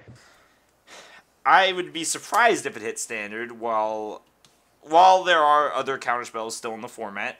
Like okay, I can see that. What's the other ones? Counterspell Dissolve? Yeah. While Dissolve's still in format, I don't expect this to get played. And Negate is still in the format. Negate's pretty decent. Well, there's another one. I don't know why I can't think of it. Oh, the counter. If you have a dragon, the card's just ripped. Oh yeah. Dragon counterspell. Yes, dragon spell. Yeah, dragon spell. If you don't have any dragons, this is probably better than dragon spell. And Dismiss is or Dissolve is gonna rotate out very soon, so I wouldn't put that on the radar that much. That's where I put this around a standard playable card. Okay. Limited, like a 3.5 in my list. Sealed, I don't value this one as highly as the other. Oh, Bone to Ash, because like cycling is very important in Sealed. Cycling's very important, and the mana isn't as or cantripping. That's the word I want to be using. Yes, not cycling. Cycling's an ability. Yeah. The cantrip is very important in Sealed. Also in Sealed, the mana doesn't come down because you stall out the game and you flood out a lot, and there's just the taxing isn't as important in Sealed. Is this better in Limited than Bone to Ash, though? Yes. Yeah. These counter spells play role reversal. One's better, but the other's not. Yeah. Okay. So that's enough said. We can move on. I think, and out of the two, I think this one, Calculated Dismissal, could see standard play. Yeah. Oh well, I think the one that's gonna see standard play is X-Man Leak here. Oh, you think so? Yeah, I think this is better than the other one a little bit. Okay. It has relevance in all parts of the game. I wish they took that goddamn Sphinx off the art, but just you know what, art-wise, Calculated Dismissal should be in the deck. Are we still judging it based on art? Yeah, let's get this out of here, please. Alright. It's good. Onto a great limited card? Can we go on to a great limited card? Talk about Clash of Wills real quick. Oh, sorry. Clash of Wills, yeah, I actually completely didn't see this one. I was saying the other ones. I believe there's one more counter spell also. We'll find out. Yeah, I'm curious if both make it, neither. We'll see. I think Clash of Wills would be a good one-of counterspell, just because people are going to play around it less, and it'll hook them every time. Yeah, I think the scry is important on the Calculated Dismissal. I think so a lot, and it's usually going to have the scry, in my opinion, at least. Yeah, in the decks you're playing it. So that one I'll toss in the air. Also, this just comes from us not being in Limited standard. Yeah, we're bad at standard. I watch the Open Series like every weekend, but I can't keep up with that. It's just. Yeah. I think in Limited though, Clash of Wills gets like the same as Calculated Dismissal, like a 3.5. Okay, I think it just gets a solid 3.5 in Sealed and Draft. Yeah, I'd say it stays this. Whereas the other two role reverse, this one stays the same in both. This is the middleman. It's a little worse than the other two, but it works better it's a little better. It doesn't get worse whether you switch formats. It's also better on the play. Absolutely better on the play. Yeah. So this is one of those cards you take out on the draw often. Exactly. Often, very often. Yes. If you need a sideboard slot taken, do it. You'll be happy. Yep. Next, great limited. All right, Claustrophobia. When this card came out in Innistrad, I was all over it. I love this card. Yeah, it's a great card. I love speaking English, but I don't do that often either. It's only limited, but in limited, it is great. It is very good. Yeah, I like this card a lot. I don't have much to say about it. Yeah, This is pacifism in limited. Yep. This is closer to arrest probably because it doesn't have the tap abilities. Yes. So it's a card with tap abilities or pacifism. I give it a 4. 4 sounds about right. It's about the same as the top deck card in my opinion. Exactly. All right. Now, this card I love the design on. I don't think it's gonna see. Don't play this in limited. I think this could see play. I like the ability to quicken it. This is called giving Modern a vintage playable card. I actually expect to play this as a wish target in Belcher. I actually agree with you there. I think it's very, very good as a wish target in a wish target in Belcher. I could agree. I like this card a lot. So yeah, fair enough. So it has amazing art. Also, I want to point out. Okay, so let's ignore limited. All right, never plays limited. This gets like a 2, and that's high. Yeah, I give it a 1 limited. All right, there you go. All right, beyond limited, standard. I don't think an effect like this is made for standard. It might squeak there. I don't know. Because it's a combo deck card, in my opinion. Probably, yeah. Modern, it might make a modern combo deck more viable. I don't know if this Storm deck is really looking for this. Yeah.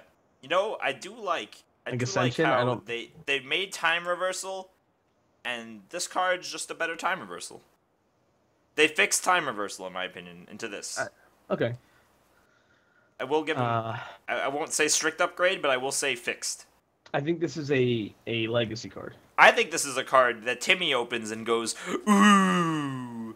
I think it's a one of in legacy, as you said, a wish target. It might even be a one of in the storm wish boards. Like if Yeah, I expect any deck that has rituals and burning wishes to want this card as a wish target. Okay. It's yes, better than what's the other one? Diminishing returns. I think this yeah, replaces diminishing returns. That's really tough. Diminishing returns is a doomsday card almost exclusively now. I think this is not a doomsday card. Yeah. Oh, I was talking about how I had diminishing returns as a wish target in Belcher. Yeah. Yeah, because I think this just maybe I'll play both. I don't like playing sideboard cards in my Belcher boards. I like the 15 card wish. What I think happens now is I think Actually, I should play Guttural Belcher, Response in hindsight. I like Guttural Response. Belcher will sideboard this occasionally. You probably will. I think there'll be. I want a foil to wish for. Yes, there you go. We'll see some Storm Tendrils lists go back to the Burning Wish builds and play this in the sideboard. Diminishing returns will probably go exclusively to the Doomsday decks that only run Death Wish. Probably. Yeah, Death Wish. I love Death Wish.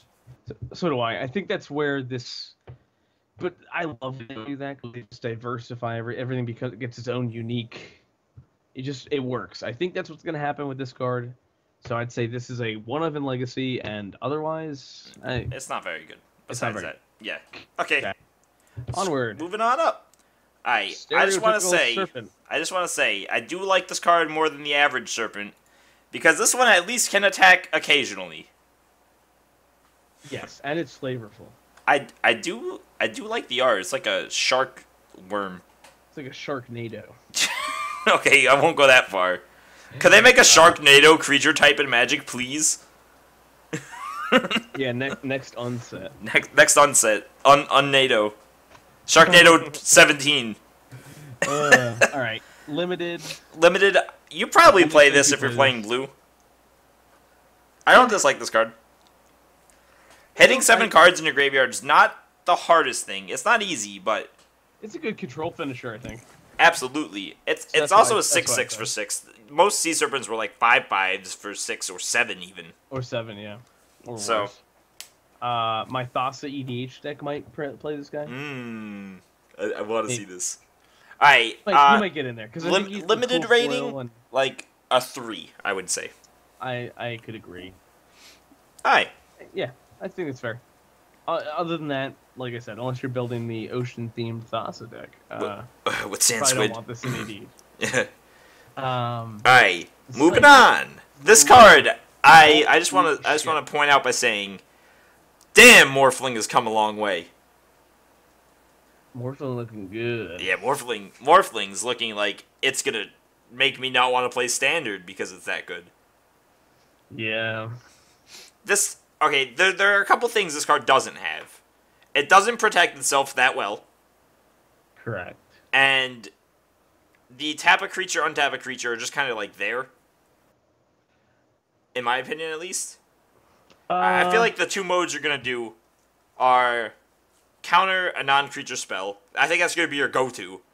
And the pump is like there also. It's there. It threatens lethal with that. So... Aetherlane... This card's a 6-drop, by the way. You don't play this without the ability of being up. Yeah. This is a 6-drop. Aetherlane protected itself, if that's what you're going to say. Yeah. So, yeah, no, I was thinking... Because I was going to say, Aetherlane has slipped into and out of favor in certain Legacy archetypes. It's a strong card. Yes. What? I have seen it. Yeah, it's a strong card. Limited, it was amazing. I put this below Aetherlane. I don't know if I'd go that far. I think Disciple of the Rings. Well, it's not gonna hit Legacy. It's not going to. It's not. I think it's like Standard, maybe Modern, and Cube exclusive. Okay. but I think it is very good in where and it limited is. is very good. Yes, this is a snap first pick in limited. Yeah, this is a 10. I wouldn't. I don't know about 10. I'd say like 9. 9. Okay, A 9. fair enough. You don't take the like if you open this in like a planeswalker in the same pack and one of them's foil, you take the foil one obviously. It doesn't matter. But yeah. if you're like playing in the like Pro Tour, we're gonna do the Pro Tour example. You have a Disciple of the Ring and a foil Gideon. That's like preference entirely. Or no, this and white Tappy McGee Insane card. I think you still take the white guy, Gideon's Lawkeeper guy. But that comes down to what mood you're in. Also, it depends on what pack you open them in and stuff. Yeah, and what kind of player you are. And yeah, absolutely. If it's the Pro Tour, you probably know who's around you, and you know how absolutely. They play. Yeah. Okay. So, well, at your local store. If you know that someone's playing blue and you want to make their day, boom, give them this. Don't do that though. You'll lose. I don't know I don't know how you choose between the white and this. I don't know. It's preference, I guess. This is a 9 though, easy 9. I'm more of this. I will point out this art's amazing. They have a lot of nice arts in this set. They do. All right, so yeah, 9. And speaking of nice arts, this is my favorite Disperse art. This Disperse art is awesome. I love how the robot man's just like, no. This is the Iron Giant saying goodbye to the little boy. Not quite ribbons though. Yeah, that's a good point. Disperse is playable. It's very good if your opponent has a Planeswalker. You flip them, you like reset their life. It's blue removal. It's what it does. Oh, it's not. It's soft removal. Soft, yeah, but blue is usually soft removal. Yeah. It's probably about the same power level as Unsummon or Void. It's better than Void Snare because it's instant speed. Yeah. Void Snare was just printed to be a wish target that could bounce exactly. ley line. Void Snare, one of those exclusive legacy prints / vintage. But Disperse is a solid like 3.5. Yeah. In that range. It's a little worse than the Time Ebb card, but it's there. Yeah, I agree. Alright, let's move on to one of my favorite cards. Boom Wave.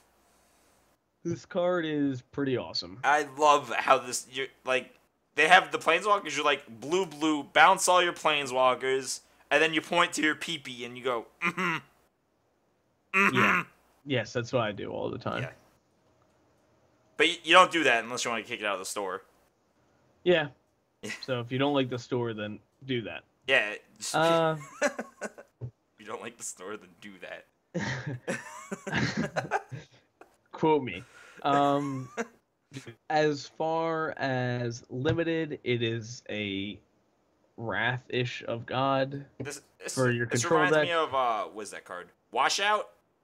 Yes. Yeah, this card washes the game. Woof. It's going into Thassa EDH because it has Wave in the name. Yeah, there you go. So does Dreadwaters. Just kidding. Just kidding. It has Wave in the art. That's a nice Wave. That does not qualify for Thassa EDH. And limited though, game. I think Displacement Wave is a solid 5. I agree. It's a Wrath of God. That's 6. And like if you could turn it into a one-sided Wrath of God, you're doing really well.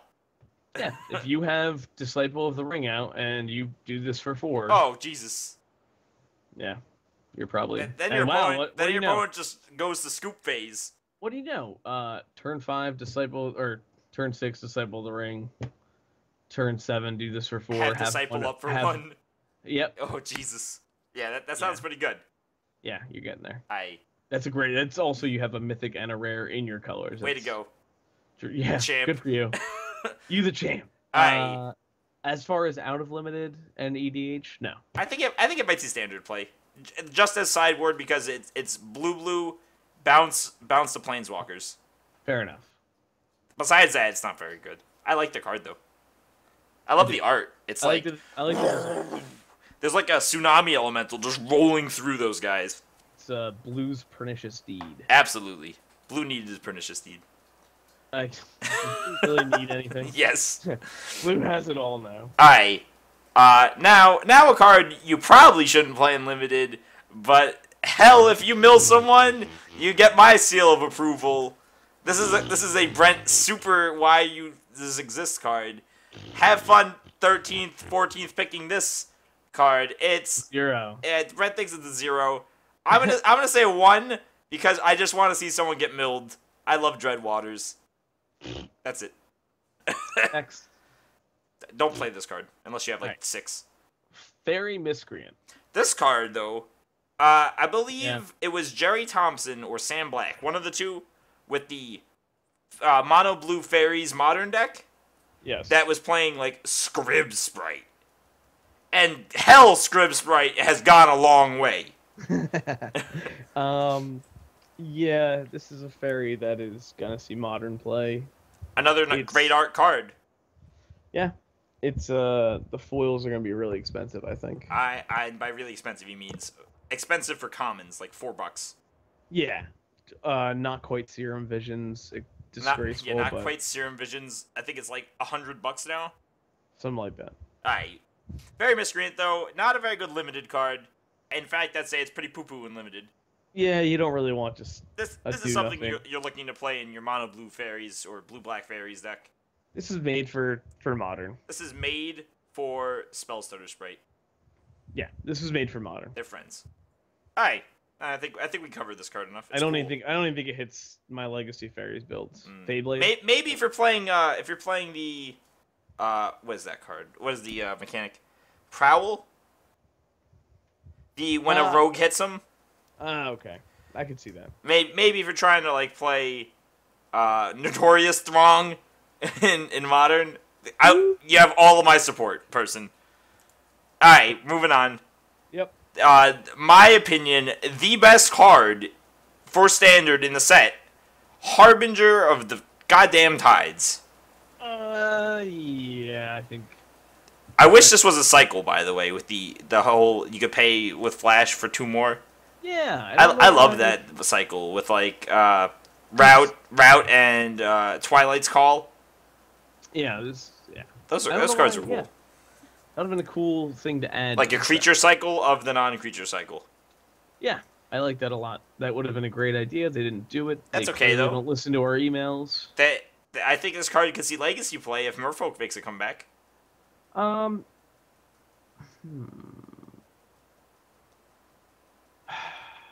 Aether Vialing this into play just makes them go.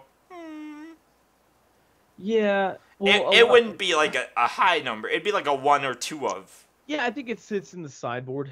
I could see 1 in the main, and then from there you do what you want. Maybe. I think it splits with. I'm hopeful. At least modern Merfolk. If that deck's good, put this in there. It's a very good card. No, I think Legacy Merfolk will have this as an option. I'll get 2 on the sideboard. There you go. It'll split with. I got him. The one that taps down green or red. Oh Jesus! I don't know the name of that card. What's his name in mono? Tidebinder Mage. What? Tidebinder Mage. Is that the name of it? I was just throwing out a name. All right, got it.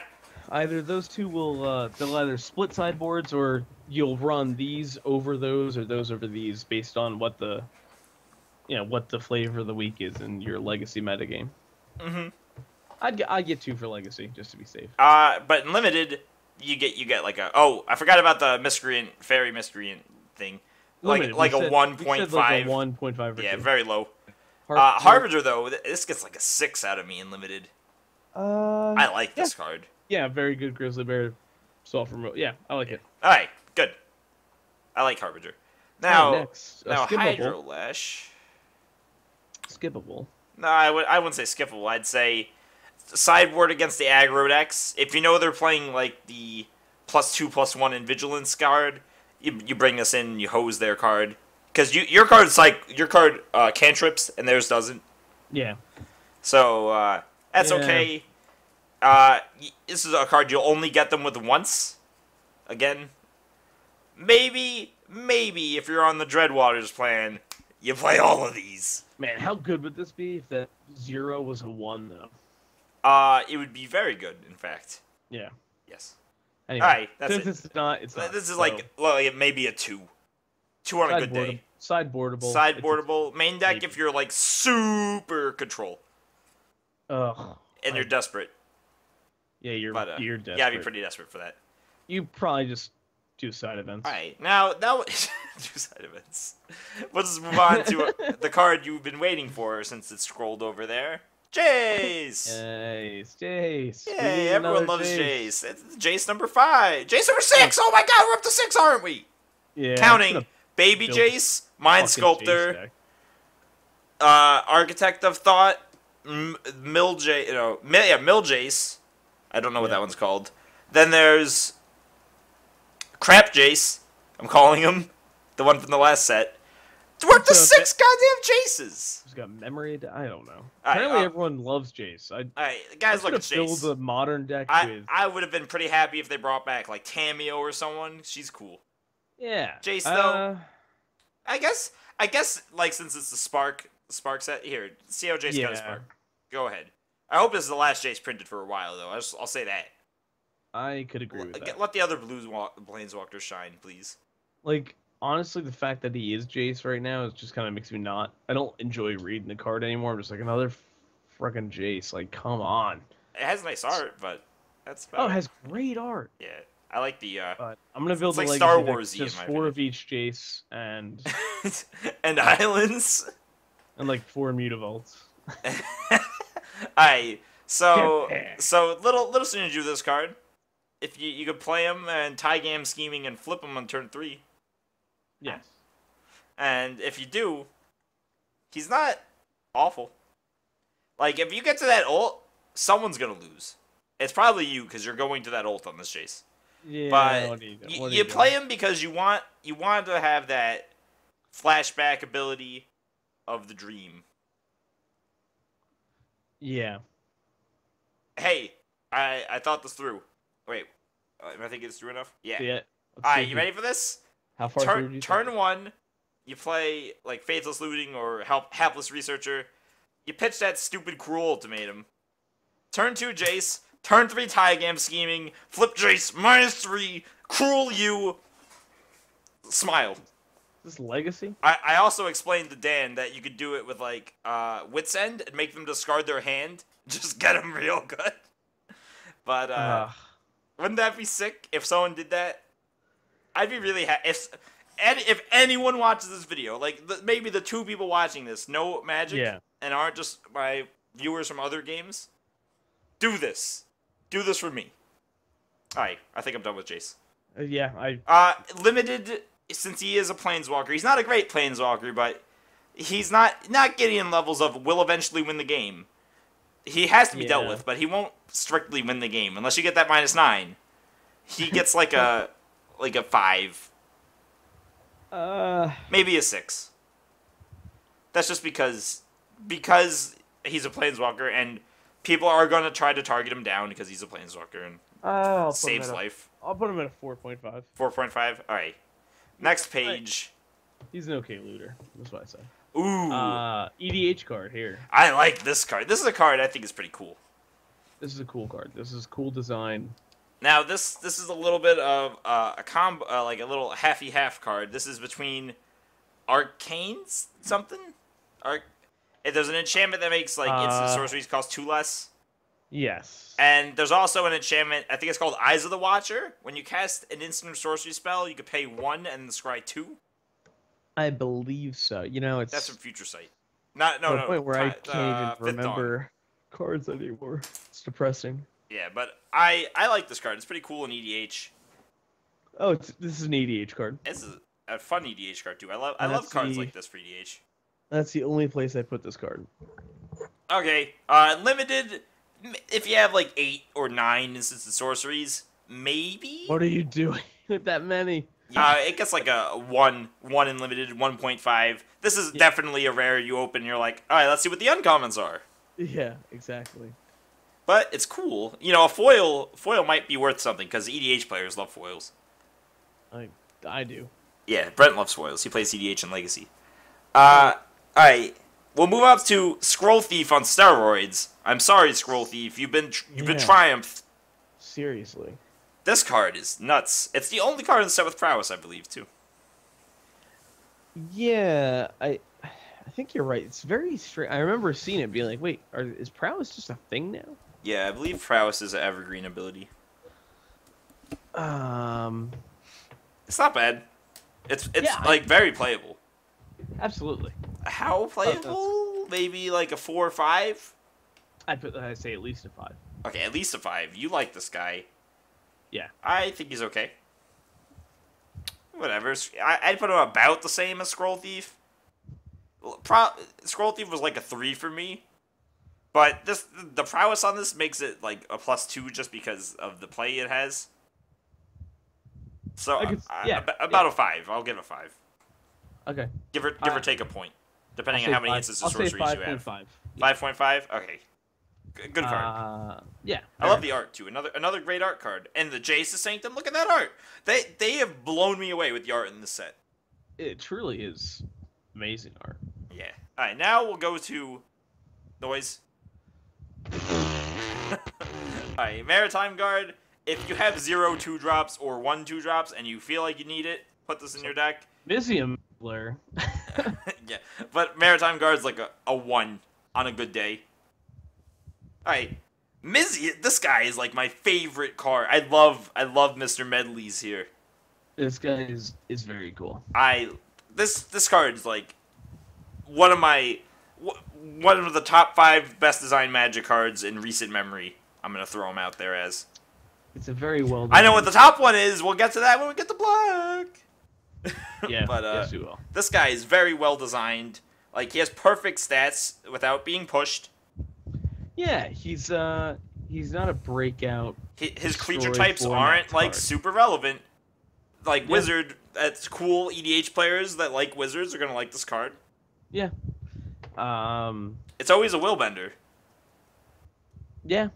You know, I don't have much to say about him other than I think he was designed for Constructed. Yes, I expect this guy to hit Standard. He's sick. I think Standard is where he was designed for. I don't know why, but he was. I'm also a big fan. Another great art card, especially the full art version. If you haven't seen that one, you should check that one out. The Game Day, I believe. Yes. That they blew me away with that one. That was like my favorite art in the set. But it's not in the set, so Mr. Chat's game. Sorry, guys. Limited, probably. I don't think he's too great for limited. Probably like a 4. He's fine in control deck. You can leave your mana up, produce a blocker. Even in like aggro, you could just have a sacrificial lamb. You're playing blue. What the hell are you doing playing aggro? Yeah. He's good. I like him. Yeah, he's a fine dude. I don't think he's a first pick rare. He's like a around. No, but you might first pick him just because he's cool and you want to play him in other formats. If you're in blue, you're controlling, and he's your second pack rare, I would take him. Probably, yeah, I'd go that far. Yeah. All so right. that's where I put him. That ranks him about probably 5. 5? I still think 4. I'm gonna stick with my 4. Okay, stay with 4. I'll stay 5. All right. Negate. We mentioned this card before. We did. It's always gonna be there. It's a well-designed counter spell. Sideboard card limited. Very good sideboard card in sealed. Yeah. Not amazing in draft, but you could play it. I've seen people main deck negate in sealed before. Not in draft, but in sealed I have. In sealed I've seen it. In draft I never have seen that. At least not from a player that hasn't made me want to rip my hair out. I just wish they put new art for Disperse. I would have liked the new negate art, honestly. Well, they did a lot of other stuff with the art. Yeah, that's whatever. All right, next. I'll give them their credit, sure. Sideboardable. Yeah, next. Absolutely. Nivix Barrier. Another great art card. I like this one. This is very cool art. This is I don't like the card itself. Not an amazing card. If you're playing Maritime Guard and Hydro, whatever that was called, and you really hate people, sure. This is the bad common version of Mizzium Meddler. Absolutely. Sure.